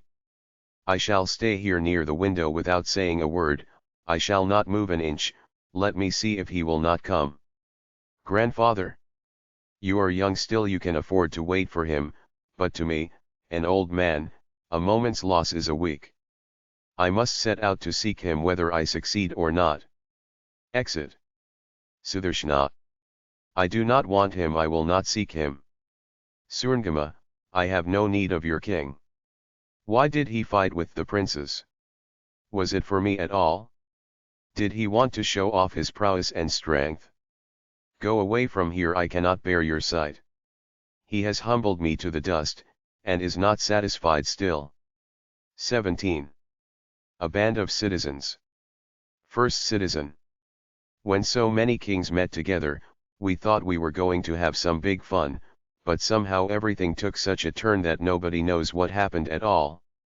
Second citizen. Did you not see, they could not come to an agreement among themselves, everyone distrusted everyone else. Third citizen. None kept to their original plans, one wanted to advance, another thought it better policy to recede, some went to the right, others made a rush to the left. How can you call that a fight? First citizen. They had no eye to real fighting, each had his eye on the others. Second citizen. Each was thinking, why should I die to enable others to reap the harvest? Third citizen. But you must all admit that Kangxi fought like a real hero. First citizen. He for a long time after his defeat seemed loath to acknowledge himself beaten. Second citizen. He was at last fixed in the chest by a deadly missile. Third citizen. But before that he did not seem to realize that he had been losing ground at every step. First citizen. As for the other kings, well, nobody knows where they fled, leaving poor Kangxi alone in the field. Second citizen. But I have heard that he is not dead yet. Third citizen. No, the physicians have saved him, but he will carry the mark of his defeat on his breast till his dying day. First citizen. None of the other kings who fled has escaped, they have all been taken prisoners. But what sort of justice is this that was meted out to them? Second citizen. I heard that everyone was punished except Kangxi, whom the judge placed on his right on the throne of justice, putting a crown on his head. Third citizen. This beats all mystery hollow. Second citizen. This sort of justice, to speak frankly, strikes us as fantastic and capricious. First citizen. Just so. The greatest offender is certainly the king of Kangxi, As for the others, greed of gain now pressed them to advance, now they drew back in fear. Third citizen. What kind of justice is this, I ask? It is as if the tiger got scot-free, while his tail got cut off. Second citizen. If I were the judge, do you think Kangchi would be whole and sound at this hour? There would be nothing left of him altogether. Third citizen. They are great, high justices, my friends, their brains are of a different stamp from ours. First citizen. Have they got any brains at all, I wonder? They simply indulge their sweet whims as there are none to say anything to them from above. Second citizen. Whatever you may say, if we had the governing power in our hands we should certainly have carried on the government much better than this. Third citizen. Can there be any real doubts about that? That of course goes without saying. 18. The street. Grandfather and Kangchi. Grandfather. What, Prince of Kangchi, you here? Kangchi. Your king has sent me on the road. Grandfather. That is a settled habit with him. Kangchi. And now, no one can get a glimpse of him. Grandfather. That too is one of his amusements. Kangchi. But how long more will he elude me like this? When nothing could make me acknowledge him as my king, he came all of a sudden like a terrific tempest God knows from where and scattered my men and horses and banners in one wild tumult, but now, when I am seeking the ends of the earth to pay him my humble homage, he is nowhere to be seen. Grandfather. But however big an emperor he may be, he has to submit to him that yields. But why have you come out at night, Prince? Kangchi. I still cannot get rid of the feeling of a secret dread of being laughed at by people when they see me meekly doing my homage to your king, acknowledging my defeat. Grandfather. Such indeed is the people. What would move others to tears only serves to move their empty laughter. Kangchi. But you too are on the road, grandfather. Grandfather. This is my jolly pilgrimage to the land of losing everything. Sings. I am waiting with my all in the hope of losing everything. I am watching at the roadside for him who turns one out into the open road. Who hides himself and sees, who loves you unknown to you. I have given my heart in secret love to him. I am waiting with my all in the hope of losing everything. 19. A road. Sudarshana and Surangama. Sudarshana. What a relief, Surangama, what freedom. It is my defeat that has brought me freedom. Oh, what an iron pride was mine. Nothing could move it or soften it. My darkened mind could not in any way be brought to see the plain truth that it was not the king who was to come, it was I who ought to have gone to him. All through yesternight I lay alone on the dusty floor before that window, lay there through the desolate hours and wept. All night the southern winds blew and shrieked and moaned like the pain that was biting at my heart, and all through it I heard the plaintive speak, wife, of the night bird echoing in the tumult outside. It was the helpless wail of the dark night, Surangama. Surangama. Last night's heavy and melancholy air seemed to hang on for an eternity. Oh, what a dismal and gloomy night. Sudarshana. But would you believe it, I seemed to hear the soft strains of the Veena floating through all that wild din and tumult. Could he play such sweet and tender tunes, he who is so cruel and terrible? The world knows only my indignity and ignominy, but none but my own heart could hear those strains that called me through the lone and wailing night. Did you too, Surangama, hear the Veena? Or was that but a dream of mine? Surangama. But it is just to hear that same Veena's music that I am always by your side. It is for this call of music, which I knew would one day come to dissolve all the barriers of love, that I have all along been listening with an eager ear. Sudarshana. He did at last send me on the open road. I could not withstand his will. When I shall find him, the first words that I shall tell him will be, I have come of my own will, I have not awaited your coming. I shall say, for your sake have I trodden the hard and weary roads, and bitter and ceaseless has been my weeping all the way. I shall at least have this pride in me when I meet him. Surangama. But even that pride will not last. He came before you did. Who else could have sent you on the road? SÄDHANÄ. Perhaps he did. As long as a sense of offended pride remained with me, I could not help thinking that he had left me for good, but when I flung my dignity and pride to the winds and came out on the common streets, then it seemed to me that he too had come out. I have been finding him since the moment I was on the road. I have no misgivings now. All this suffering that I have gone through for his sake, the very bitterness of all this is giving me his company. Ah! Yes, he has come, he has held me by the hand, just as he used to do in that chamber of darkness, when, at his touch, all my body would start with a sudden thrill. It is the same touch again. Who says that he is not here? SÄDHANÄ, can you not see that he has come, in silence and secret? Who is that there?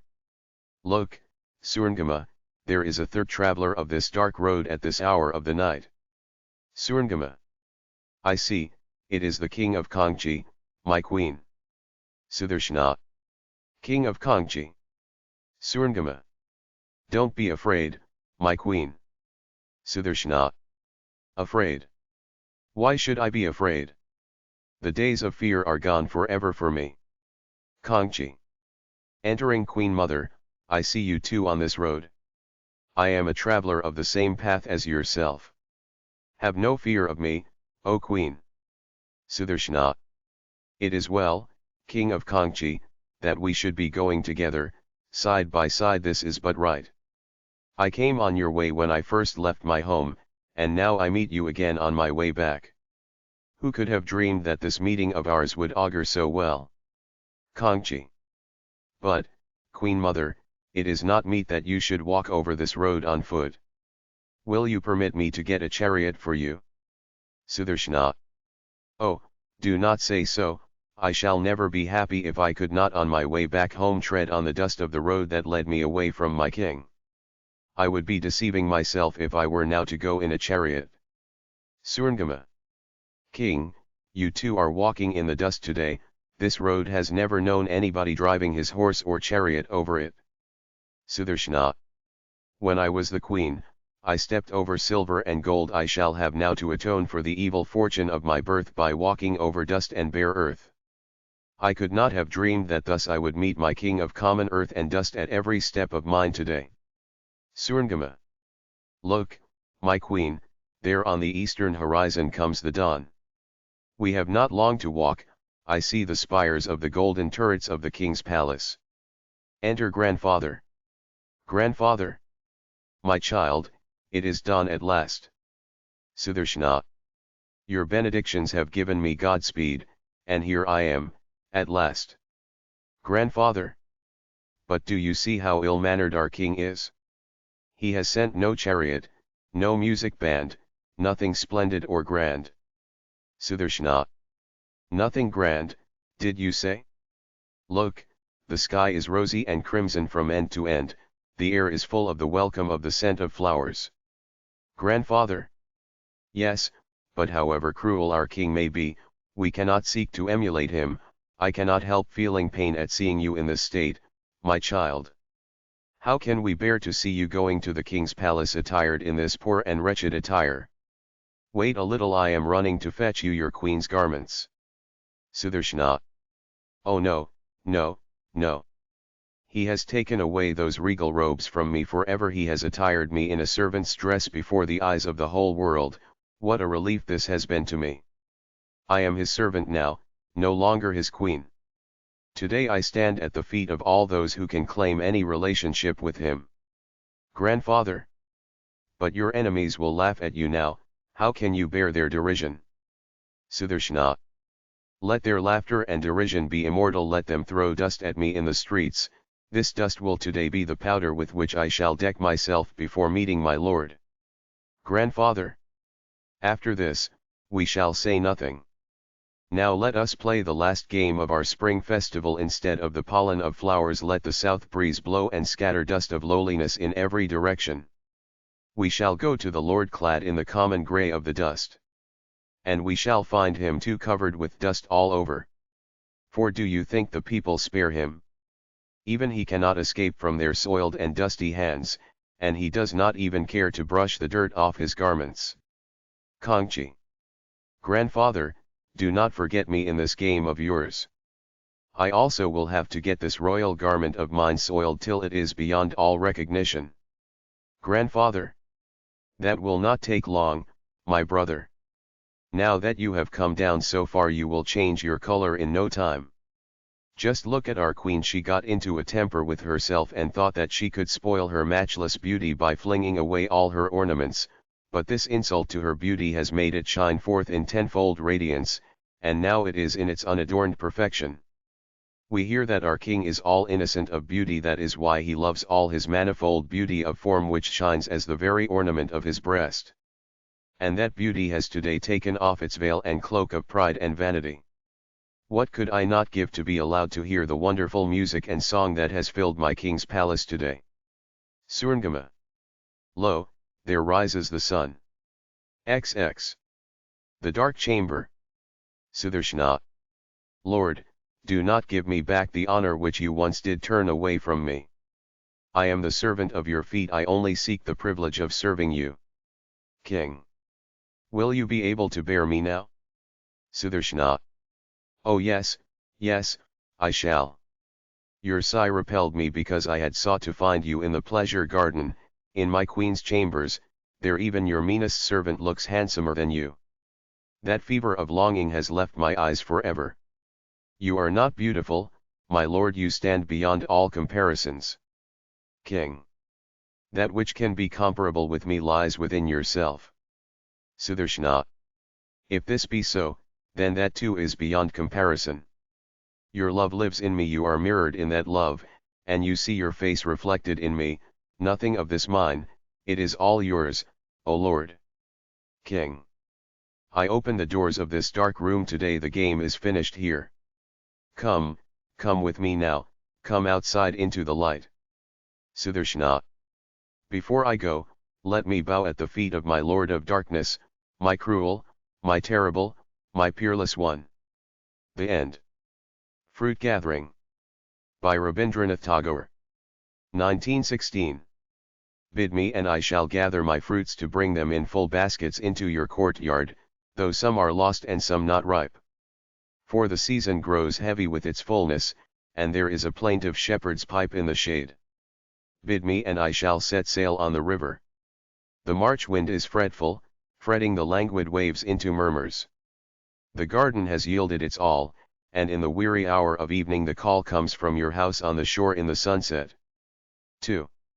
My life when young was like a flower that loosens a petal or two from her abundance and never feels the loss when the spring breeze comes to beg at her door.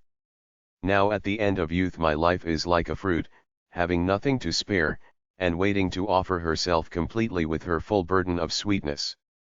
3. Is summer's festival only for fresh blossoms and not also for withered leaves and faded flowers? Is the song of the sea in tune only with the rising waves? Does it not also sing with the waves that fall? Jewels are woven into the carpet where stands my king, but there are patient clods waiting to be touched by his feet. Few are the wise and the great who sit by my master, but he has taken the foolish in his arms and made me his servant forever. 4. I woke and found his letter with the morning. I do not know what it says, for I cannot read. I shall leave the wise man alone with his books, I shall not trouble him, for who knows if he can read what the letter says. Let me hold it to my forehead and press it to my heart. When the night grows still and stars come out one by one, I will spread it on my lap and stay silent. The rustling leaves will read it aloud to me, the rushing stream will chant it, and the 7 wise stars will sing it to me from the sky. I cannot find what I seek, I cannot understand what I would learn, but this unread letter has lightened my burdens and turned my thoughts into songs. V. A handful of dust could hide your signal when I did not know its meaning. Now that I am wiser, I read it in all that hid it before. It is painted in petals of flowers, waves flash it from their foam, hills hold it high on their summits. I had my face turned from you, therefore I read the letters awry and knew not their meaning. 6. Where roads are made I lose my way. In the wide water, in the blue sky there is no line of a track. The pathway is hidden by the birds' wings, by the starfires, by the flowers of the wayfaring seasons. And I ask my heart if its blood carries the wisdom of the unseen way. 7. Alas, I cannot stay in the house, and home has become no home to me, for the eternal stranger calls, he is going along the road. The sound of his footfall knocks at my breast, it pains me. The wind is up, the sea is moaning. I leave all my cares and doubts to follow the homeless tide, for the stranger calls me, he is going along the road. 8. Be ready to launch forth, my heart. And let those linger who must. For your name has been called in the morning sky. Wait for none. The desire of the bud is for the night and dew, but the blown flower cries for the freedom of light. Burst your sheath, my heart, and come forth. 9. When I lingered among my hoarded treasure I felt like a worm that feeds in the dark upon the fruit where it was born. I leave this prison of decay. I care not to haunt the moldy stillness, for I go in search of everlasting youth. I throw away all that is not one with my life nor as light as my laughter. I run through time and, oh my heart, in your chariot dances the poet who sings while he wanders. X. You took my hand and drew me to your side, made me sit on the high seat before all men, till I became timid, unable to stir and walk my own way, doubting and debating at every step lest I should tread upon any thorn of their disfavor. I am freed at last. The blow has come, the drum of insult sounded, my seat is laid low in the dust. My paths are open before me. My wings are full of the desire of the sky. I go to join the shooting stars of midnight, to plunge into the profound shadow. I am like the storm-driven cloud of summer that, having cast off its crown of gold, hangs as a sword the thunderbolt upon a chain of lightning. In desperate joy I run upon the dusty path of the despised, I draw near to your final welcome. The child finds its mother when it leaves her womb. When I am parted from you, thrown out from your household, I am free to see your face. 11. It decks me only to mock me, this jeweled chain of mine. It bruises me when on my neck, it strangles me when I struggle to tear it off. It grips my throat, it chokes my singing. Could I but offer it to your hand, my lord, I would be saved. Take it from me, and in exchange bind me to you with a garland, for I am ashamed to stand before you with this jeweled chain on my neck. 12. Far below flowed the Jumna, swift and clear, above frowned the jutting bank. Hills dark with the woods and scarred with the torrents were gathered around. Govinda, the great Sikh teacher, sat on the rock reading scriptures, when Raghunath, his disciple, proud of his wealth, came and bowed to him and said, I have brought my poor present unworthy of your acceptance.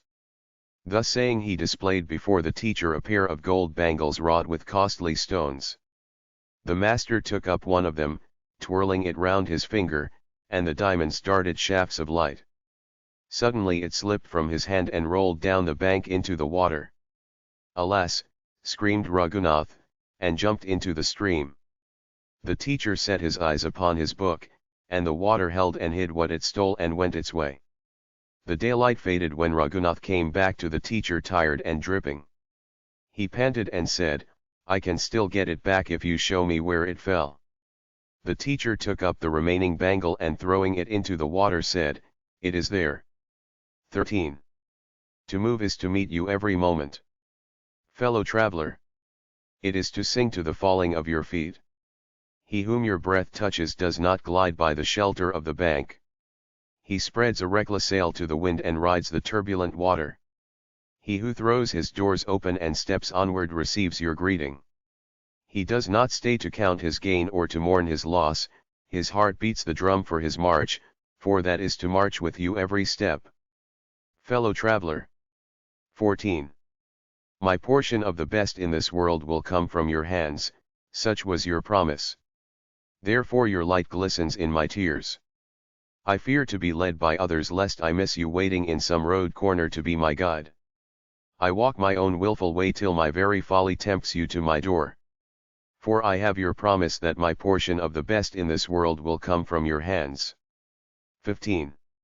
Your speech is simple, my master, but not theirs who talk of you. I understand the voice of your stars and the silence of your trees. I know that my heart would open like a flower, that my life has filled itself at a hidden fountain. Your songs, like birds from the lonely land of snow, are winging to build their nests in my heart against the warmth of its April, and I am content to wait for the merry season. 16. They knew the way and went to seek you along the narrow lane, but I wandered abroad into the night, for I was ignorant. I was not schooled enough to be afraid of you in the dark, therefore I came upon your doorstep unaware. The wise rebuked me and bade me be gone, for I had not come by the lane. I turned away in doubt, but you held me fast, and their scolding became louder every day. 17.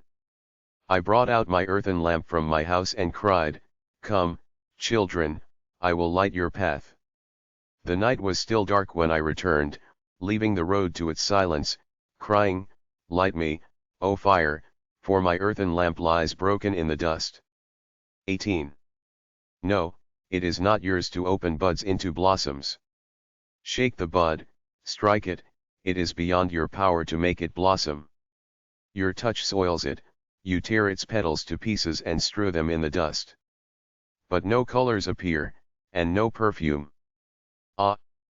It is not for you to open the bud into a blossom. He who can open the bud does it so simply. He gives it a glance, and the life sap stirs through its veins. At his breath the flower spreads its wings and flutters in the wind. Colors flush out like heart longings, the perfume betrays a sweet secret. He who can open the bud does it so simply. 19. Sudas, the gardener, plucked from his tank the last lotus left by the ravage of winter and went to sell it to the king at the palace gate. There he met a traveller who said to him, Ask your price for the last lotus, I shall offer it to Lord Buddha. Sudas said, If you pay 1 golden masha it will be yours. The traveller paid it. At that moment the king came out and he wished to buy the flower, for he was on his way to see Lord Buddha, and he thought, it would be a fine thing to lay at his feet the lotus that bloomed in winter.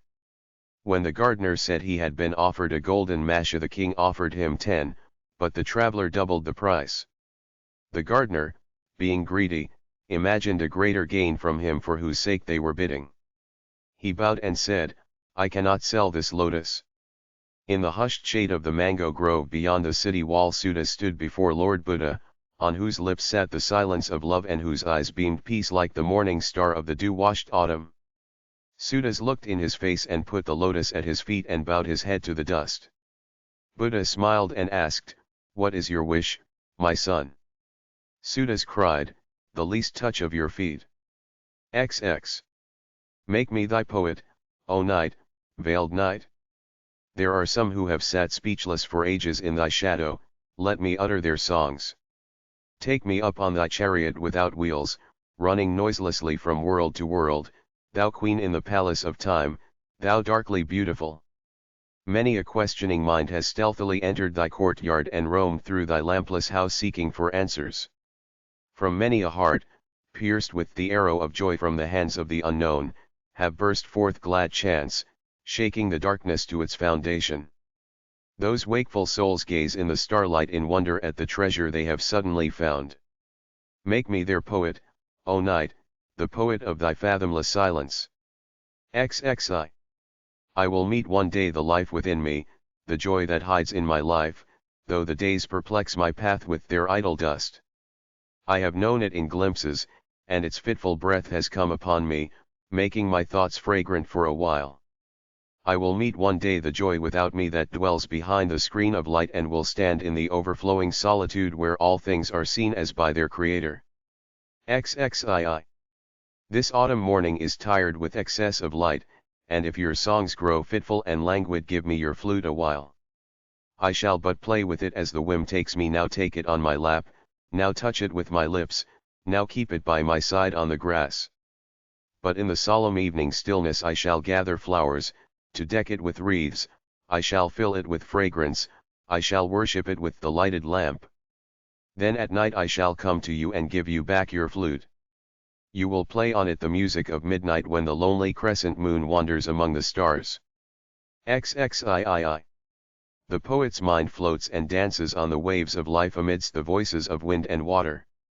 Now when the sun has set and the darkened sky draws upon the sea like drooping lashes upon a weary eye, it is time to take away his pen, and let his thoughts sink into the bottom of the deep amid the eternal secret of that silence.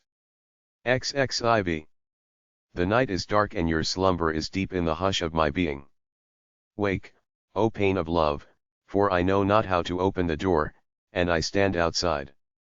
The hours wait, the stars watch, the wind is still, the silence is heavy in my heart. Wake, love, wake. Brim my empty cup, and with a breath of song ruffle the night. XXV. The bird of the morning sings. Whence has he word of the morning before the morning breaks, and when the dragon night still holds the sky in its cold black coils? Tell me, bird of the morning, how, through the twofold night of the sky and the leaves, he found his way into your dream, the messenger out of the east? The world did not believe you when you cried, the sun is on his way, the night is no more. O sleeper, awake. Bare your forehead, waiting for the first blessing of light, and sing with the bird of the morning in glad faith. XXVI. The beggar in me lifted his lean hands to the starless sky and cried into night's ear with his hungry voice. His prayers were to the blind darkness who lay like a fallen god in a desolate heaven of lost hopes.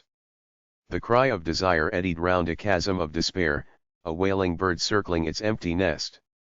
But when morning dropped anchor at the rim of the east, the beggar in me leapt and cried. Blessed am I that the deaf night denied me that its coffer was empty. He cried, O life, O light, you are precious, and precious is the joy that at last has known you. XXVII.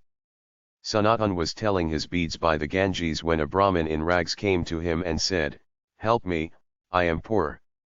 My alms bowl is all that is my own, said Sanatan, I have given away everything I had. But my Lord Shiva came to me in my dreams, said the Brahmin, and counseled me to come to you. Sanatan suddenly remembered he had picked up a stone without price among the pebbles on the river bank, and thinking that someone might need it hid it in the sands. He pointed out the spot to the Brahmin, who wondering dug up the stone. The Brahmin sat on the earth and mused alone till the sun went down behind the trees, and cowherds went home with their cattle. Then he rose and came slowly to Sanatan and said, Master, give me the least fraction of the wealth that disdains all the wealth of the world. And he threw the precious stone into the water. XXVII. Time after time I came to your gate with raised hands, asking for more and yet more. You gave and gave, now in slow measure, now in sudden excess. I took some, and some things I let drop, some lay heavy on my hands, some I made into playthings and broke them when tired, till the wrecks and the hoard of your gifts grew immense, hiding you, and the ceaseless expectation wore my heart out. Take, oh take has now become my cry. Shatter all from this beggar's bowl, put out this lamp of the importunate watcher, hold my hands, raise me from the still gathering heap of your gifts into the bare infinity of your uncrowded presence. XXIX. You have set me among those who are defeated. I know it is not for me to win, nor to leave the game. I shall plunge into the pool although but to sink to the bottom. I shall play the game of my undoing. I shall stake all I have, and when I lose my last penny I shall stake myself, and then I think I shall have won through my utter defeat. XXX. A smile of mirth spread over the sky when you dressed my heart in rags and sent her forth into the road to beg. She went from door to door, and many a time when her bowl was nearly full she was robbed.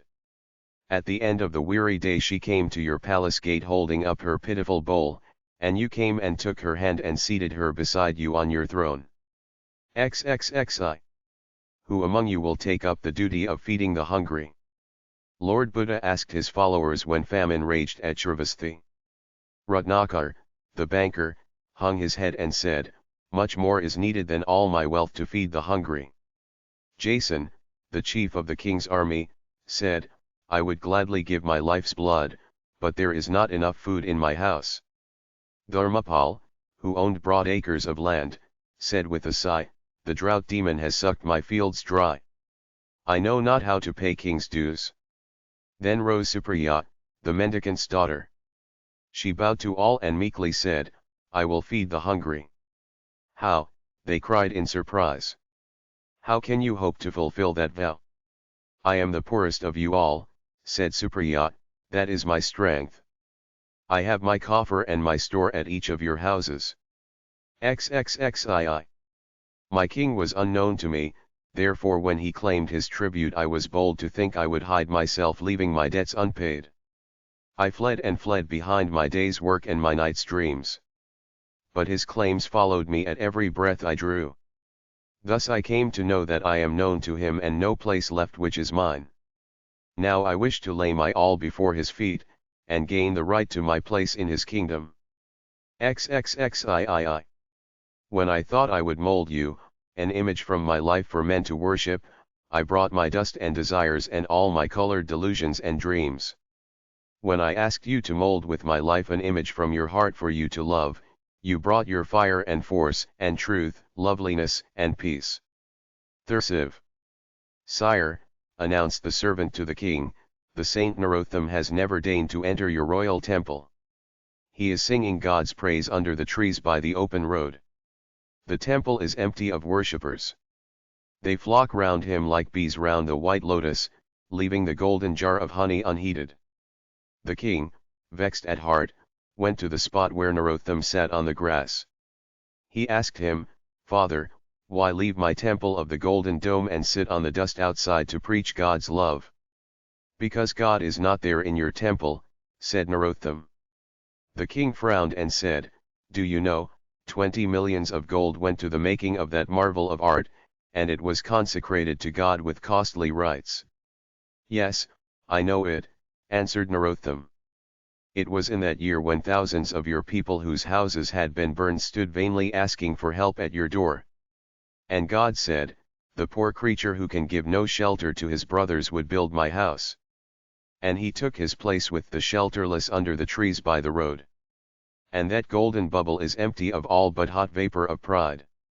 The king cried in anger, Leave my land. Calmly said the saint, Yes, banish me where you have banished my God. XXXV. The trumpet lies in the dust. The wind is weary, the light is dead. Ah, the evil day. Come, fighters, carrying your flags, and singers, with your war songs. Come, pilgrims of the march, hurrying on your journey. The trumpet lies in the dust waiting for us. I was on my way to the temple with my evening offerings, seeking for a place of rest after the day's dusty toil, hoping my hurts would be healed and the stains in my garment washed white, when I found thy trumpet lying in the dust. Was it not the hour for me to light my evening lamp?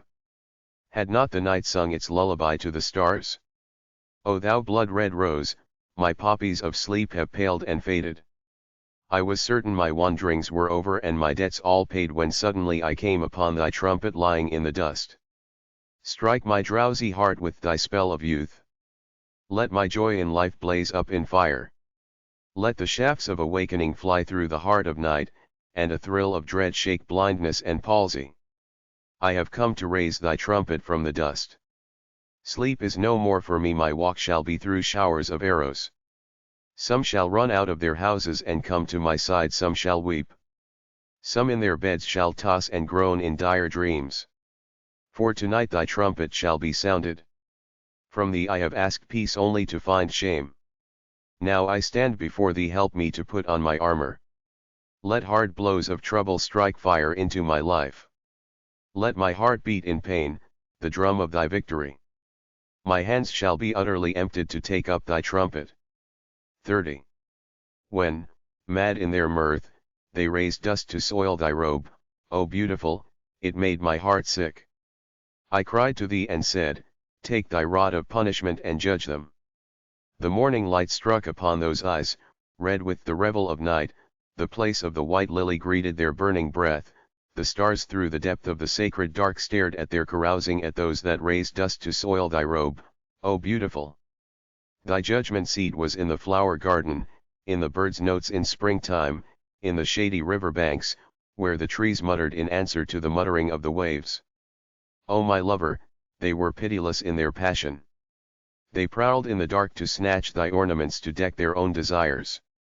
When they had struck thee and thou wert pained, it pierced me to the quick, and I cried to thee and said, Take thy sword, O my lover, and judge them. Ah, but thy justice was vigilant. A mother's tears were shed on their insolence, the imperishable faith of a lover hid their spears of rebellion in its own wounds. Thy judgment was in the mute pain of sleepless love, in the blush of the chaste, in the tears of the night of the desolate, in the pale morning light of forgiveness.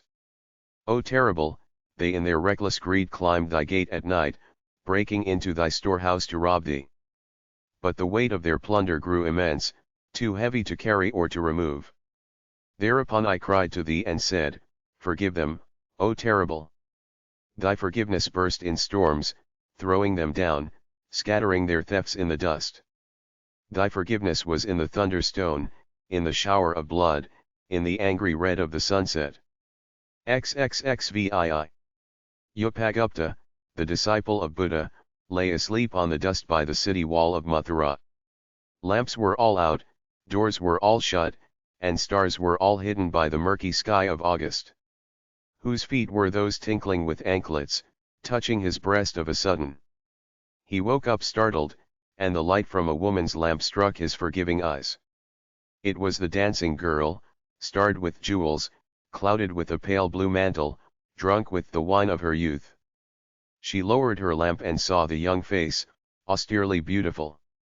Forgive me, young ascetic, said the woman, graciously come to my house. The dusty earth is not a fit bed for you. The ascetic answered, Woman, go on your way, when the time is ripe I will come to you. Suddenly the black night showed its teeth in a flash of lightning. The storm growled from the corner of the sky, and the woman trembled in fear. The branches of the wayside trees were aching with blossom. Gay notes of the flute came floating in the warm spring air from afar.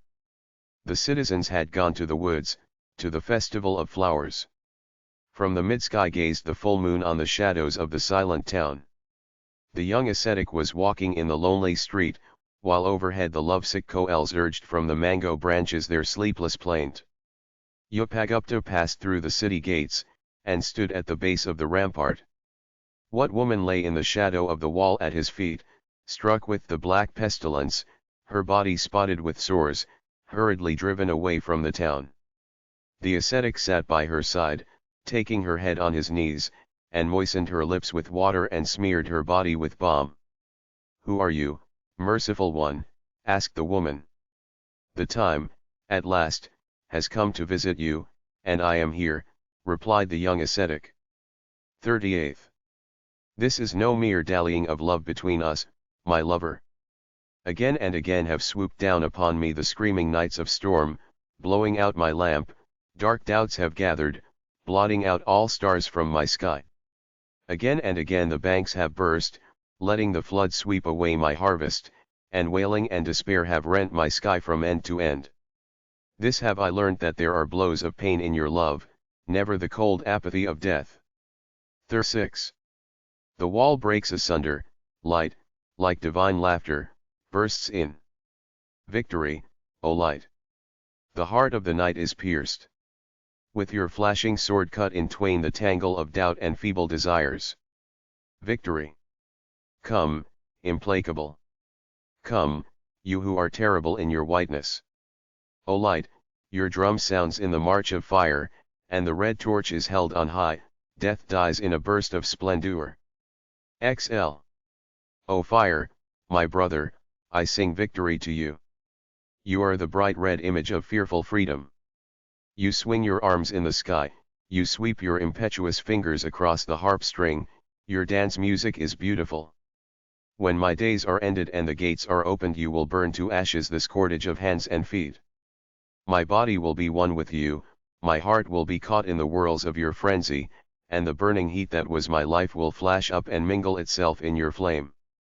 XLI. The boatman is out crossing the wild sea at night. The mast is aching because of its full sails filled with the violent wind.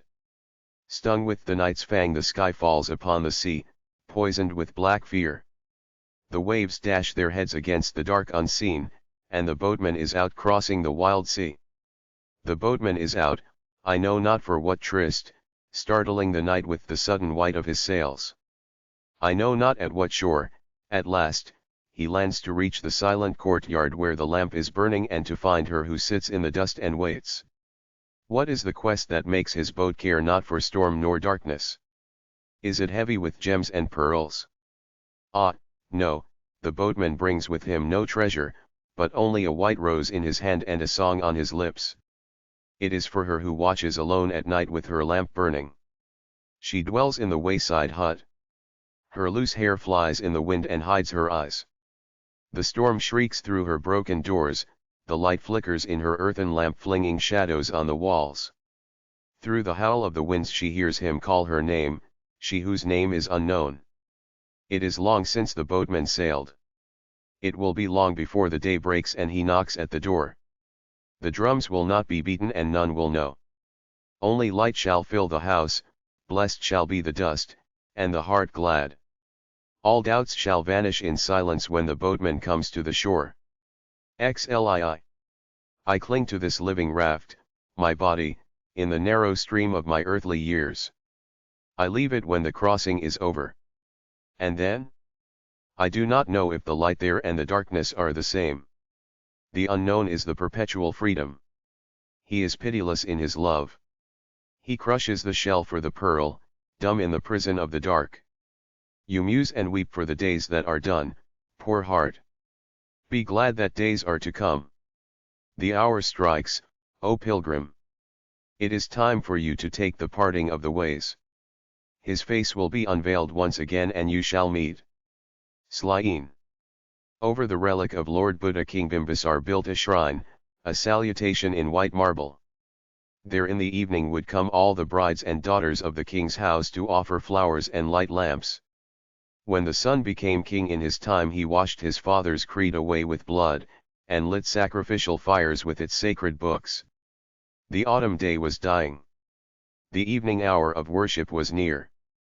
Srimati, the queen's maid, devoted to Lord Buddha, having bathed in holy water, and decked the golden tray with lamps and fresh white blossoms, silently raised her dark eyes to the queen's face. The queen shuddered in fear and said, "Do you not know, foolish girl, that death is the penalty for whoever brings worship to Buddha's shrine? Such is the king's will." Srimati bowed to the queen, and turning away from her door came and stood before Amita, the newlywed bride of the king's son. A mirror of burnished gold on her lap, the newlywed bride was braiding her dark long tresses and painting the red spot of good luck at the parting of her hair. Her hands trembled when she saw the young maid, and she cried, "What fearful peril would you bring me? Leave me this instant." Princess Shukla sat at the window reading her book of romance by the light of the setting sun. She started when she saw at her door the maid with the sacred offerings. Her book fell down from her lap, and she whispered in Srimati's ears, "Rush not to death, daring woman." Srimati walked from door to door. She raised her head and cried, "O women of the king's house, hasten. The time for our Lord's worship is come." Some shut their doors in her face and some reviled her. The last gleam of daylight faded from the bronze dome of the palace tower. Deep shadows settled in street corners, the bustle of the city was hushed, the gong at the temple of Shiva announced the time of the evening prayer. In the dark of the autumn evening, deep as a limpid lake, stars throbbed with light, when the guards of the palace garden were startled to see through the trees a row of lamps burning at the shrine of Buddha. They ran with their swords unsheathed, crying, "Who are you, foolish one, reckless of death?" "I am Srimati," replied a sweet voice, "the servant of Lord Buddha." The next moment her heart's blood colored the cold marble with its red. And in the still hour of stars died the light of the last lamp of worship at the foot of the shrine. XLIV. The day that stands between you and me makes her last bow of farewell. The night draws her veil over her face, and hides the one lamp burning in my chamber. Your dark servant comes noiselessly and spreads the bridal carpet for you to take your seat there alone with me in the wordless silence till night is done. XLV. My night has passed on the bed of sorrow, and my eyes are tired. My heavy heart is not yet ready to meet morning with its crowded joys. Draw a veil over this naked light, beckon aside from me this glaring flash and dance of life. Let the mantle of tender darkness cover me in its folds, and cover my pain a while from the pressure of the world. XLVI. The time is past when I could repay her for all that I received. Her night has found its morning and thou hast taken her to thy arms, and to thee I bring my gratitude and my gifts that were for her. For all hurts and offences to her I come to thee for forgiveness. I offer to thy service those flowers of my love that remained in bud when she waited for them to open. Slay. I found a few old letters of mine carefully hidden in her box, a few small toys for her memory to play with. With a timorous heart she tried to steal these trifles from time's turbulent stream, and said, "These are mine only." Ah, there is no one now to claim them, who can pay their price with loving care, yet here they are still. Surely there is love in this world to save her from utter loss, even like this love of hers that saved these letters with such fond care. Slay. Bring beauty and order into my forlorn life, woman, as you brought them into my house when you lived. Sweep away the dusty fragments of the hours, fill the empty jars, and mend all that has been neglected. Then open the inner door of the shrine, light the candle, and let us meet there in silence before our God. XLIX. The pain was great when the strings were being tuned, my master. Begin your music, and let me forget the pain, let me feel in beauty what you had in your mind through those pitiless days. The waning night lingers at my doors, let her take her leave in songs. Pour your heart into my life strings, my master, in tunes that descend from your stars. L. In the lightning flash of a moment I have seen the immensity of your creation in my life creation through many a death from world to world. I weep at my unworthiness when I see my life in the hands of the unmeaning hours, but when I see it in your hands I know it is too precious to be squandered among shadows. Lee. I know that at the dim end of some day the sun will bid me its farewell. Shepherds will play their pipes beneath the banyan trees, and cattle graze on the slope by the river, while my days will pass into the dark. This is my prayer, that I may know before I leave why the earth called me to her arms. Why her night silence spoke to me of stars, and her daylight kissed my thoughts into flower. Before I go may I linger over my last refrain, completing its music, may the lamp be lit to see your face and the wreath woven to crown you. Lee. What music is that in whose measure the world is rocked? We laugh when it beats upon the crest of life, we shrink in terror when it returns into the dark. But the play is the same that comes and goes with the rhythm of the endless music. You hide your treasure in the palm of your hand, and we cry that we are robbed. But open and shut your palm as you will, the gain and the loss are the same. At the game you play with your own self you lose and win at once. Lii. I have kissed this world with my eyes and my limbs, I have wrapped it within my heart in numberless folds, I have flooded its days and nights with thoughts till the world and my life have grown one, and I love my life because I love the light of the sky so enwoven with me. If to leave this world be as real as to love it, then there must be a meaning in the meeting and the parting of life. If that love were deceived in death, then the canker of this deceit would eat into all things, and the stars would shrivel and grow black. Live. The cloud said to me, I vanish, the night said, I plunge into the fiery dawn. The pain said, I remain in deep silence as his footprint. I die into the fullness, said my life to me. The earth said, my lights kiss your thoughts every moment. The days pass, love said, but I wait for you. Death said, I ply the boat of your life across the sea. Lv. Tulsidas, the poet, was wandering, deep in thought, by the Ganges, in that lonely spot where they burn their dead. He found a woman sitting at the feet of the corpse of her dead husband, gaily dressed as for a wedding. She rose as she saw him, bowed to him, and said, "Permit me, master, with your blessing, to follow my husband to heaven." "Why such hurry, my daughter?" asked Tulsidas. "Is not this earth also his who made heaven?" "For heaven I do not long," said the woman. "I want my husband." Tulsidas smiled and said to her, "Go back to your home, my child. Before the month is over you will find your husband." The woman went back with glad hope. Tulsidas came to her every day and gave her high thoughts to think, till her heart was filled to the brim with divine love. When the month was scarcely over, her neighbors came to her, asking, "Woman, have you found your husband?" The widow smiled and said, "I have." Eagerly they asked, "Where is he?" "In my heart is my Lord, one with me," said the woman. "Lvi.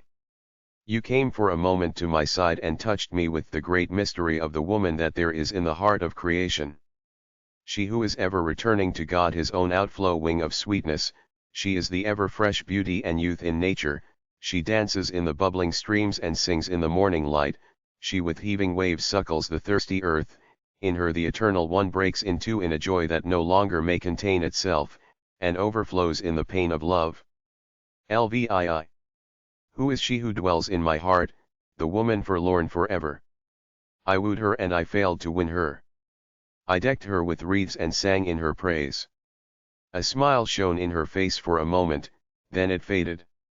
I have no joy in thee, she cried, the woman in sorrow. I bought her jeweled anklets and fanned her with a fan gem-studded, I made her a bed on a bedstead of gold. There flickered a gleam of gladness in her eyes, then it died. I have no joy in these, she cried, the woman in sorrow. I seated her upon a car of triumph and drove her from end to end of the earth. Conquered hearts bowed down at her feet, and shouts of applause rang in the sky. Pride shone in her eyes for a moment, then it was dimmed in tears. I have no joy in conquest, she cried, the woman in sorrow. I asked her, tell me whom do you seek? She only said, I wait for him of the unknown name. Days pass by and she cries, when will my beloved come whom I know not, and be known to me forever? Laïn. Yours is the light that breaks forth from the dark, and the good that sprouts from the cleft heart of strife. Yours is the house that opens upon the world, and the love that calls to the battlefield. Yours is the gift that still is a gain when everything is a loss, and the life that flows through the caverns of death. Yours is the heaven that lies in the common dust, and you are there for me, you are there for all. Licks. When the weariness of the road is upon me, and the thirst of the sultry day, when the ghostly hours of the dusk throw their shadows across my life, then I cry not for your voice only, my friend, but for your touch.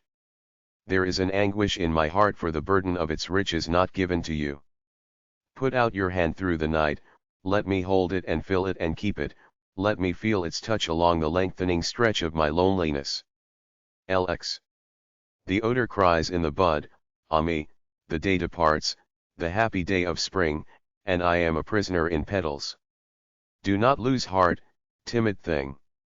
Your bonds will burst, the bud will open into flower, and when you die in the fullness of life, even then the spring will live on. The odor pants and flutters within the bud, crying, ah me, the hours pass by, yet I do not know where I go, or what it is I seek. Do not lose heart, timid thing. The spring breeze has overheard your desire, the day will not end before you have fulfilled your being. Dark is the future to her, and the odor cries in despair, ah me, through whose fault is my life so unmeaning? Who can tell me, why I am at all? Do not lose heart, timid thing. The perfect dawn is near when you will mingle your life with all life and know at last your purpose. LXI. She is still a child, my lord. She runs about your palace and plays, and tries to make of you a plaything as well. She heeds not when her hair tumbles down and her careless garment drags in the dust. She falls asleep when you speak to her and answers not, and the flower you give her in the morning slips to the dust from her hands.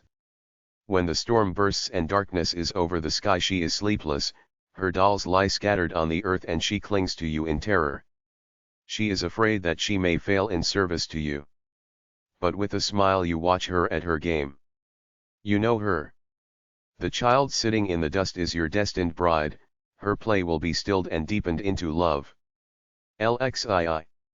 What is there but the sky, O sun, that can hold thine image? I dream of thee, but to serve thee I can never hope. The dewdrop wept and said, I am too small to take thee unto me, great Lord, and my life is all tears. I illumine the limitless sky, yet I can yield myself up to a tiny drop of dew. Thus the sun said, I shall become but a sparkle of light and fill you, and your little life will be a laughing orb. Lxviii. Not for me is the love that knows no restraint, but like the foaming wine that having burst its vessel in a moment would run to waste. Send me the love which is cool and pure like your rain that blesses the thirsty earth and fills the homely earthen jars. Send me the love that would soak down into the center of being, and from there would spread like the unseen sap through the branching tree of life, giving birth to fruits and flowers. Send me the love that keeps the heart still with the fullness of peace. Lxiv. The sun had set on the western margin of the river among the tangle of the forest. The hermit boys had brought the cattle home, and sat round the fire to listen to the master, Gautama, when a strange boy came, and greeted him with fruits and flowers, and, bowing low at his feet, spoke in a bird-like voice, Lord, I have come to thee to be taken into the path of the supreme truth. My name is Satyakama. Blessings be on thy head, said the master. Of what clan art thou, my child? It is only fitting for a Brahmin to aspire to the highest wisdom. Master, answered the boy, I know not of what clan I am. I shall go and ask my mother. Thus saying, Satyakama took leave, and wading across the shallow stream, came back to his mother's hut, which stood at the end of the sandy waste at the edge of the sleeping village. The lamp burnt dimly in the room, and the mother stood at the door in the dark waiting for her son's return. She clasped him to her bosom, kissed him on his hair, and asked him of his errand to the master. What is the name of my father, dear mother? Asked the boy. It is only fitting for a Brahmin to aspire to the highest wisdom, said Lord Gautama to me. The woman lowered her eyes, and spoke in a whisper.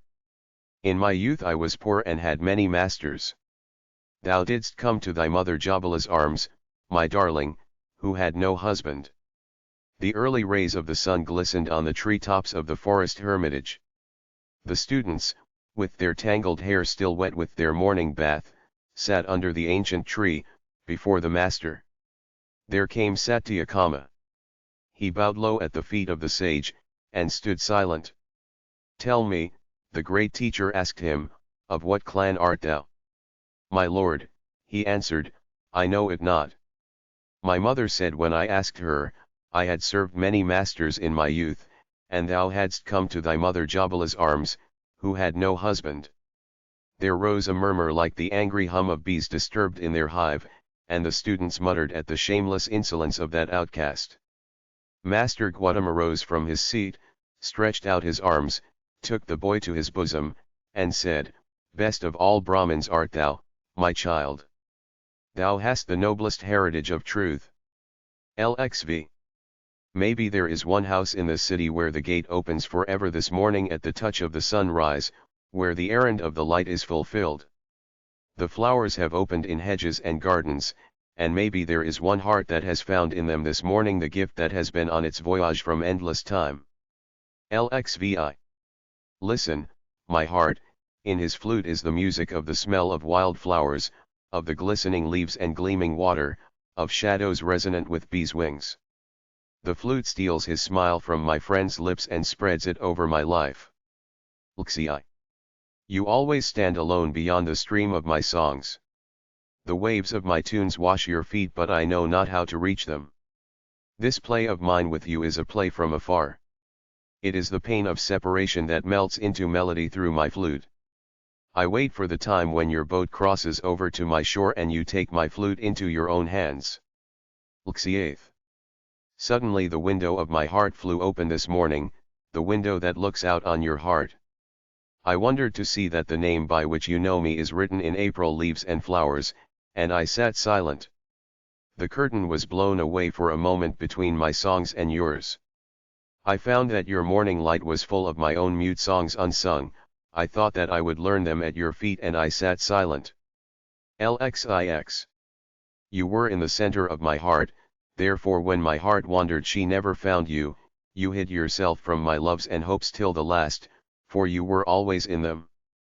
You were the inmost joy in the play of my youth, and when I was too busy with the play the joy was passed by. You sang to me in the ecstasies of my life and I forgot to sing to you. LXX. When you hold your lamp in the sky it throws its light on my face and its shadow falls over you. When I hold the lamp of love in my heart its light falls on you and I am left standing behind in the shadow. LXXI. Oh the waves, the sky devouring waves, glistening with light, dancing with life, the waves of eddying joy, rushing forever. The stars rock upon them, thoughts of every tint are cast up out of the deep and scattered on the beach of life. Birth and death rise and fall with their rhythm, and the seagull of my heart spreads its wings crying in delight. LCI. The joy ran from all the world to build my body. The lights of the skies kissed and kissed her till she woke. Flowers of hurrying summers sighed in her breath and voices of winds and water sang in her movements.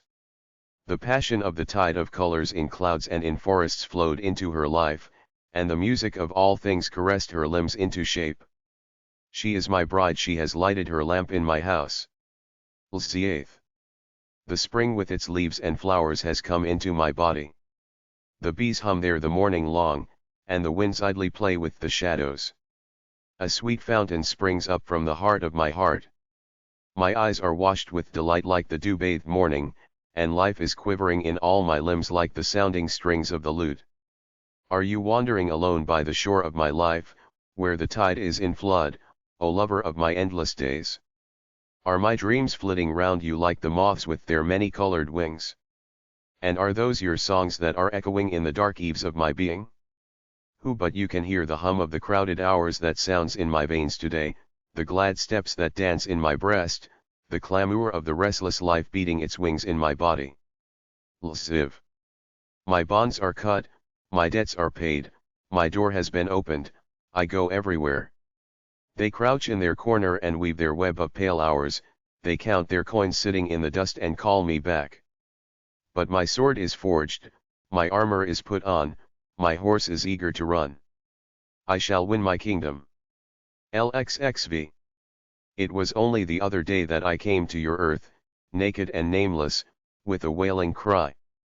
Today my voice is glad, while you, my Lord, stand aside to make room that I may fill my life. Even when I bring you my songs for an offering I have the secret hope that men will come and love me for them.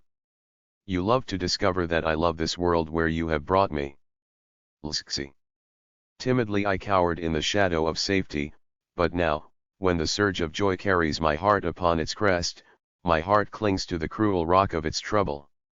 I sat alone in a corner of my house thinking it too narrow for any guest, but now when its door is flung open by an unbidden joy I find there is room for thee and for all the world. I walked upon tiptoe, careful of my person, perfumed, and adorned, but now when a glad whirlwind has overthrown me in the dust I laugh and roll on the earth at thy feet like a child. LXI. The world is yours at once and forever. And because you have no want, my king, you have no pleasure in your wealth. It is as though it were not. Therefore through slow time you give me what is yours, and ceaselessly win your kingdom in me. Day after day you buy your sunrise from my heart, and you find your love carven into the image of my life. LXVIII. To the birds you gave songs, the birds gave you songs in return. You gave me only voice, yet asked for more, and I sing. You made your winds light and they are fleet in their service. You burdened my hands that I myself may lighten them, and at last, gain unburdened freedom for your service. You created your earth filling its shadows with fragments of light. There you paused, you left me empty-handed in the dust to create your heaven. To all things else you give, from me you ask. The harvest of my life ripens in the sun and the shower till I reap more than you sowed, gladdening your heart, O master of the golden granary. L6. Let me not pray to be sheltered from dangers but to be fearless in facing them. Let me not beg for the stilling of my pain but for the heart to conquer it. Let me not look for allies in life's battlefield but to my own strength. Let me not crave in anxious fear to be saved but hope for the patience to win my freedom. Grant me that I may not be a coward, feeling your mercy in my success alone, but let me find the grasp of your hand in my failure. LXXX. You did not know yourself when you dwelt alone, and there was no crying of an errand when the wind ran from the hither to the farther shore. I came and you woke, and the skies blossomed with lights. You made me open in many flowers, rocked me in the cradles of many forms, hid me in death and found me again in life. I came and your heart heaved, pain came to you and joy. You touched me and tingled into love. But in my eyes there is a film of shame and in my breast a flicker of fear, my face is veiled and I weep when I cannot see you. Yet I know the endless thirst in your heart for sight of me, the thirst that cries at my door in the repeated knockings of sunrise. Lxxi. You, in your timeless watch, listen to my approaching steps while your gladness gathers in the morning twilight and breaks in the burst of light. The nearer I draw to you the deeper grows the fervor in the dance of the sea. Your world is a branching spray of light filling your hands, but your heaven is in my secret heart, it slowly opens its buds in shy love. Lxxi. I will utter your name, sitting alone among the shadows of my silent thoughts. I will utter it without words, I will utter it without purpose. For I am like a child that calls its mother 100 times, glad that it can say mother. Lxxi. I feel that all the stars shine in me. The world breaks into my life like a flood. The flowers blossom in my body. All the youthfulness of land and water smokes like an incense in my heart, and the breath of all things plays on my thoughts as on a flute. 2. When the world sleeps I come to your door. The stars are silent, and I am afraid to sing. I wait and watch, till your shadow passes by the balcony of night and I return with a full heart. Then in the morning I sing by the roadside. The flowers in the hedge give me answer and the morning air listens. The travelers suddenly stop and look in my face, thinking I have called them by their names. 3. Keep me at your door ever attending to your wishes, and let me go about in your kingdom accepting your call. Let me not sink and disappear in the depth of languor. Let not my life be worn out to tatters by penury of waste. Let not those doubts encompass me the dust of distractions. Let me not pursue many paths to gather many things. Let me not bend my heart to the yoke of the many. Let me hold my head high in the courage and pride of being your servant. Lxxiv. The oarsman. Do you hear the tumult of death afar? The call midst the fire floods and poisonous clouds. The captain's call to the steersman to turn the ship to an unnamed shore. For that time is over the stagnant time in the port, where the same old merchandise is bought and sold in an endless round. Where dead things drift in the exhaustion and emptiness of truth. They wake up in sudden fear and ask, comrades, what hour has struck? When shall the dawn begin? The clouds have blotted away the stars. Who is there then can see the beckoning finger of the day? They run out with oars in hand, the beds are emptied, the mother prays, the wife watches by the door. There is a wail of parting that rises to the sky. And there is the captain's voice in the dark. Come, sailors, for the time in the harbor is over. All the black evils in the world have overflowed their banks. Yet, oarsmen, take your places with the blessing of sorrow in your souls. Whom do you blame, brothers? Bow your heads down. The sin has been yours and ours. The heat growing in the heart of God for ages. The cowardice of the weak, the arrogance of the strong, the greed of fat prosperity, the rancor of the wronged, pride of race, and insult to man, has burst God's peace, raging in storm. Like a ripe pod, let the tempest break its heart into pieces, scattering thunders. Stop your bluster of dispraise and of self-praise. And with the calm of silent prayer on your forehead sail to that unnamed shore. We have known sins and evils every day, and death we have known. They pass over our world like clouds, mocking us with their transient lightning laughter. Suddenly they have stopped, become a prodigy. And men must stand before them saying, "We do not fear you, O monster, for we have lived every day by conquering you. And we die with the faith that peace is true, and good is true, and true is the Eternal One.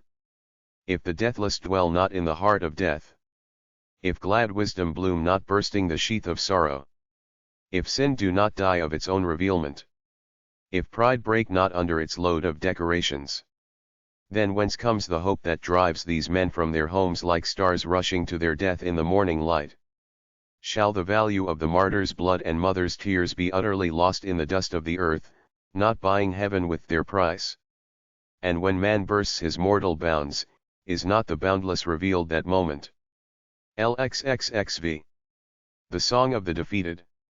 My master has bid me while I stand at the roadside, to sing the song of defeat, for that is the bride whom he woos in secret. She has put on the dark veil, hiding her face from the crowd, but the jewel glows on her breast in the dark. She is forsaken of the day, and God's night is waiting for her with its lamps lighted and flowers wet with dew. She is silent with her eyes downcast, she has left her home behind her, from her home has come that wailing in the wind. But the stars are singing the love song of the Eternal to a face sweet with shame and suffering. The door has been opened in the lonely chamber, the call has sounded, and the heart of the darkness throbs with awe because of the coming tryst. LXXI. Thanksgiving.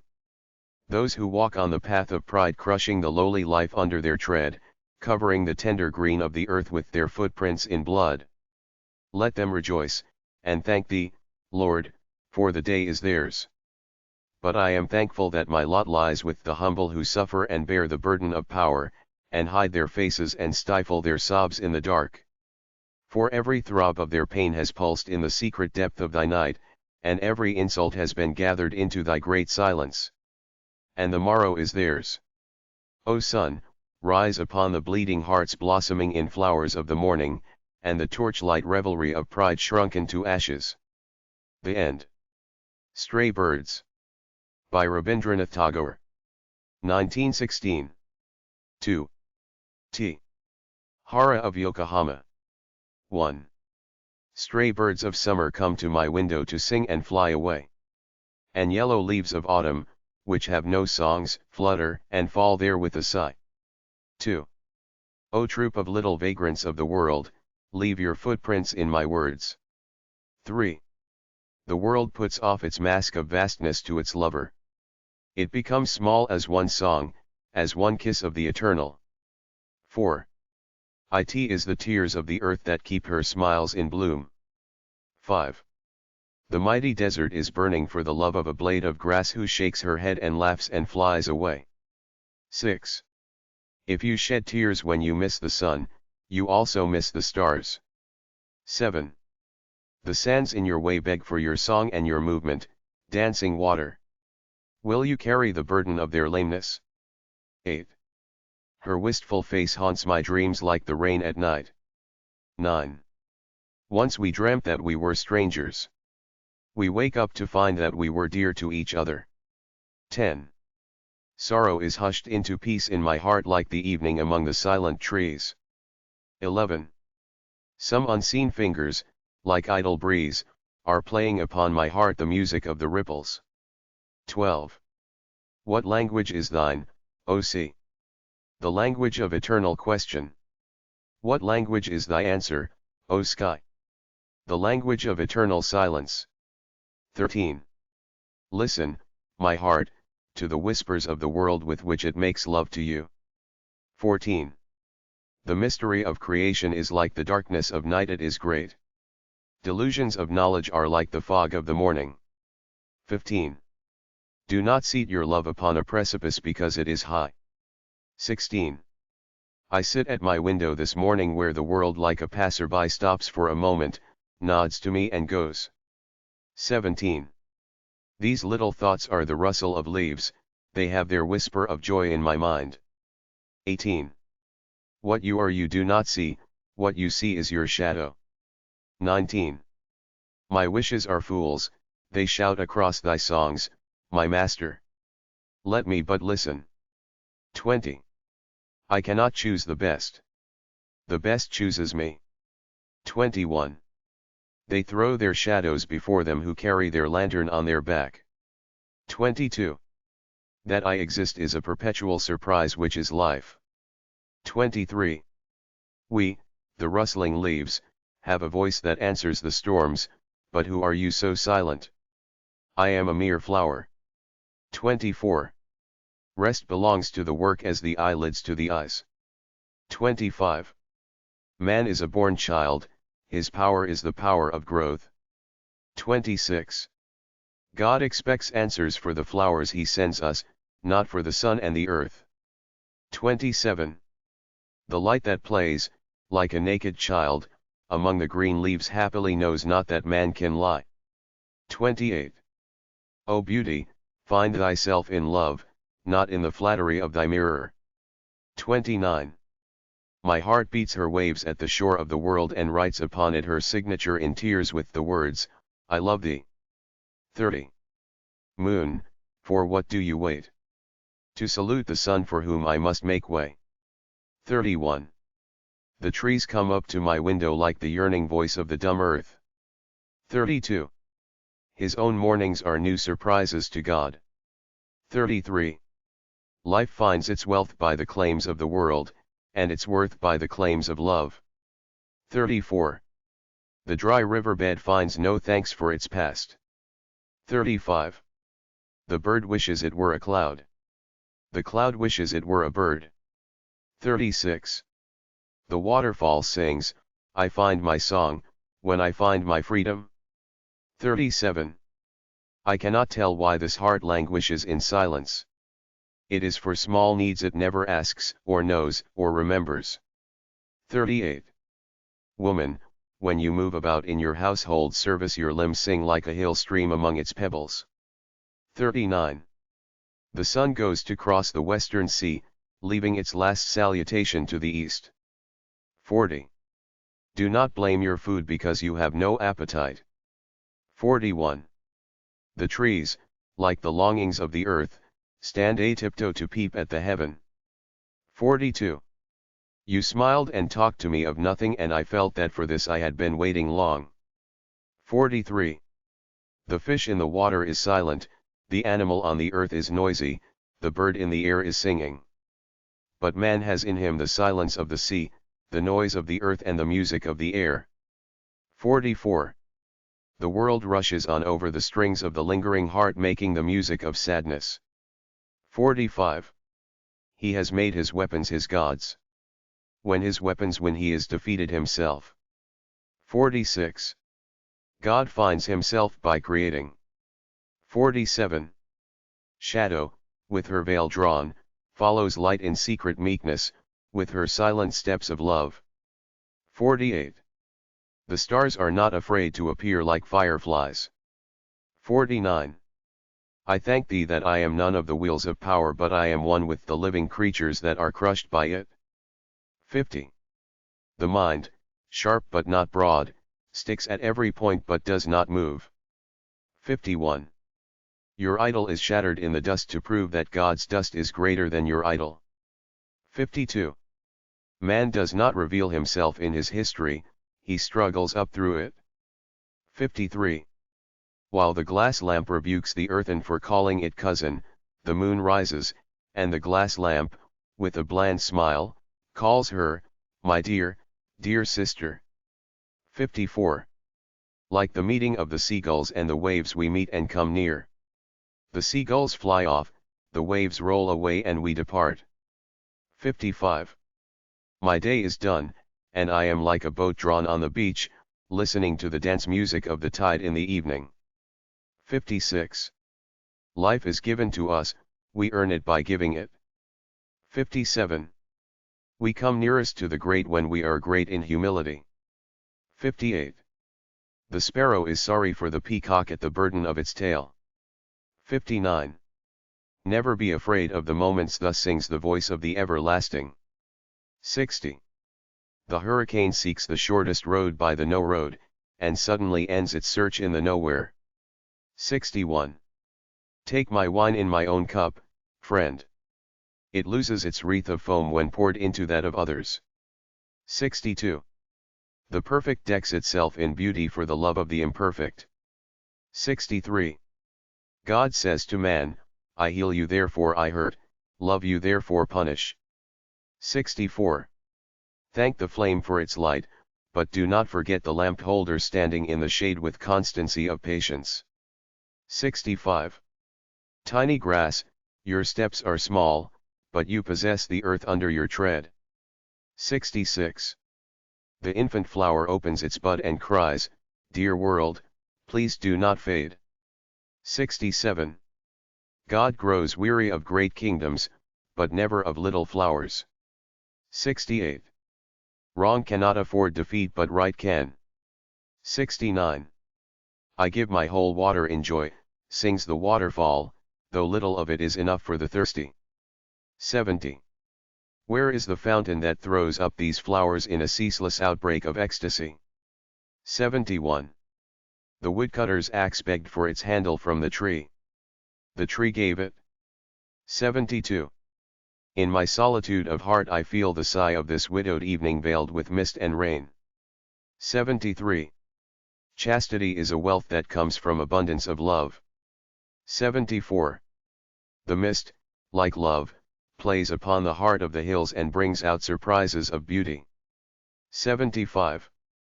We read the world wrong and say that it deceives us. 76. The poet wind is out over the sea and the forest to seek his own voice. 77. Every child comes with the message that God is not yet discouraged of man. 78. The grass seeks her crowd in the earth. The tree seeks his solitude of the sky. 79. Man barricades against himself. 80. Your voice, my friend, wanders in my heart, like the muffled sound of the sea among these listening pines. 81. What is this unseen flame of darkness whose sparks are the stars? 82. Let life be beautiful like summer flowers and death like autumn leaves. 83. He who wants to do good knocks at the gate, he who loves finds the gate open. 84. In death the many becomes one, in life the one becomes many. Religion will be one when God is dead. 85. The artist is the lover of nature, therefore he is her slave and her master. 86. How far are you from me, O fruit?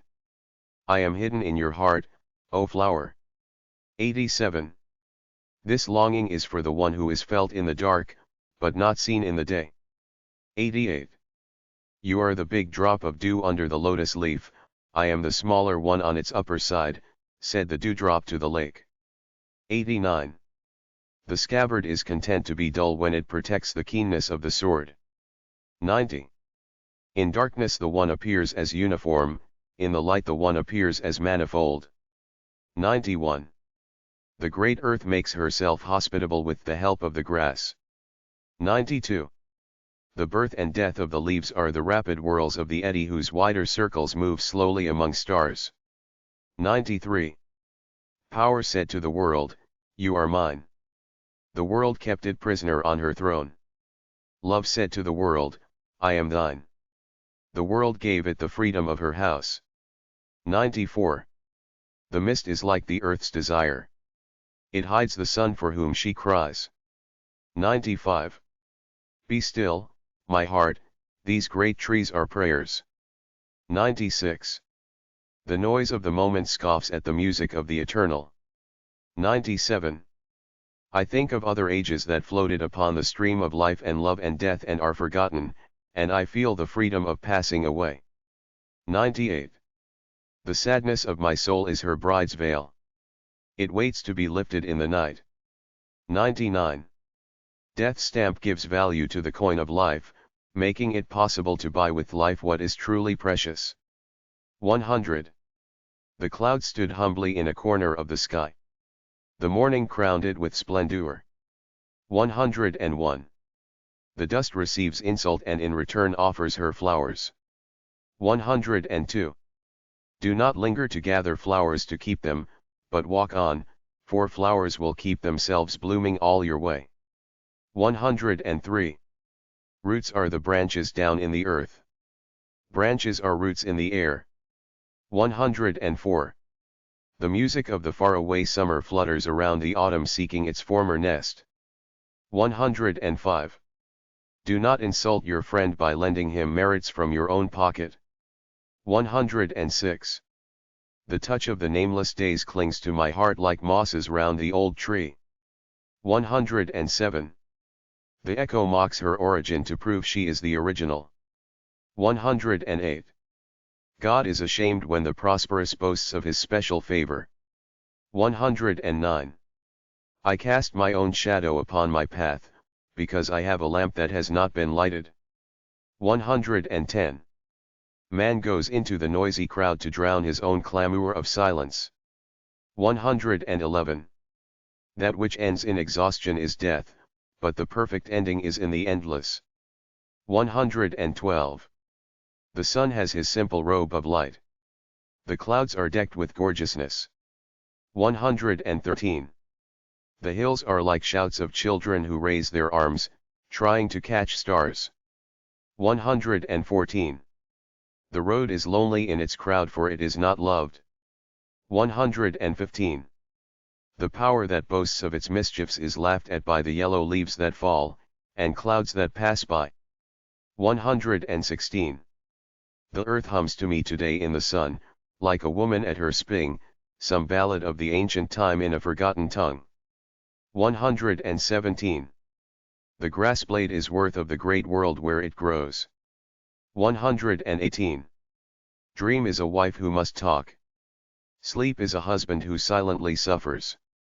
119. The night kisses the fading day whispering to his ear, I am death, your mother. I am to give you fresh birth.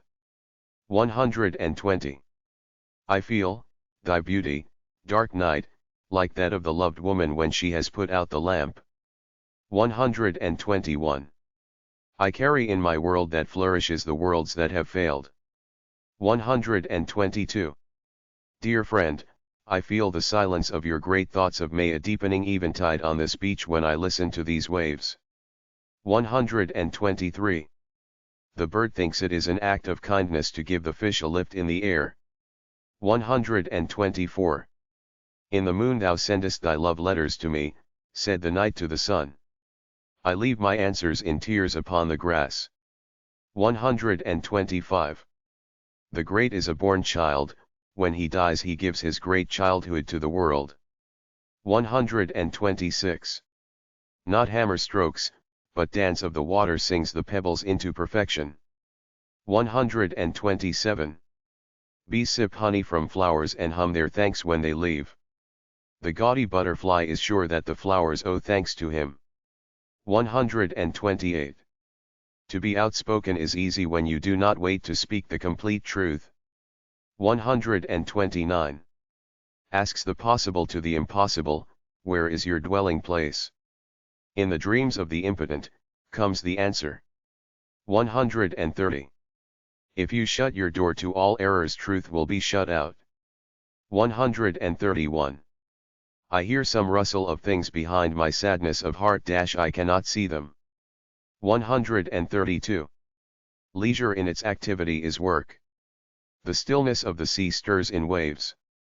133. The leaf becomes flower when it loves. The flower becomes fruit when it worships. 134. The roots below the earth claim no rewards for making the branches fruitful. 135. This rainy evening the wind is restless. I look at the swaying branches and ponder over the greatness of all things. 136.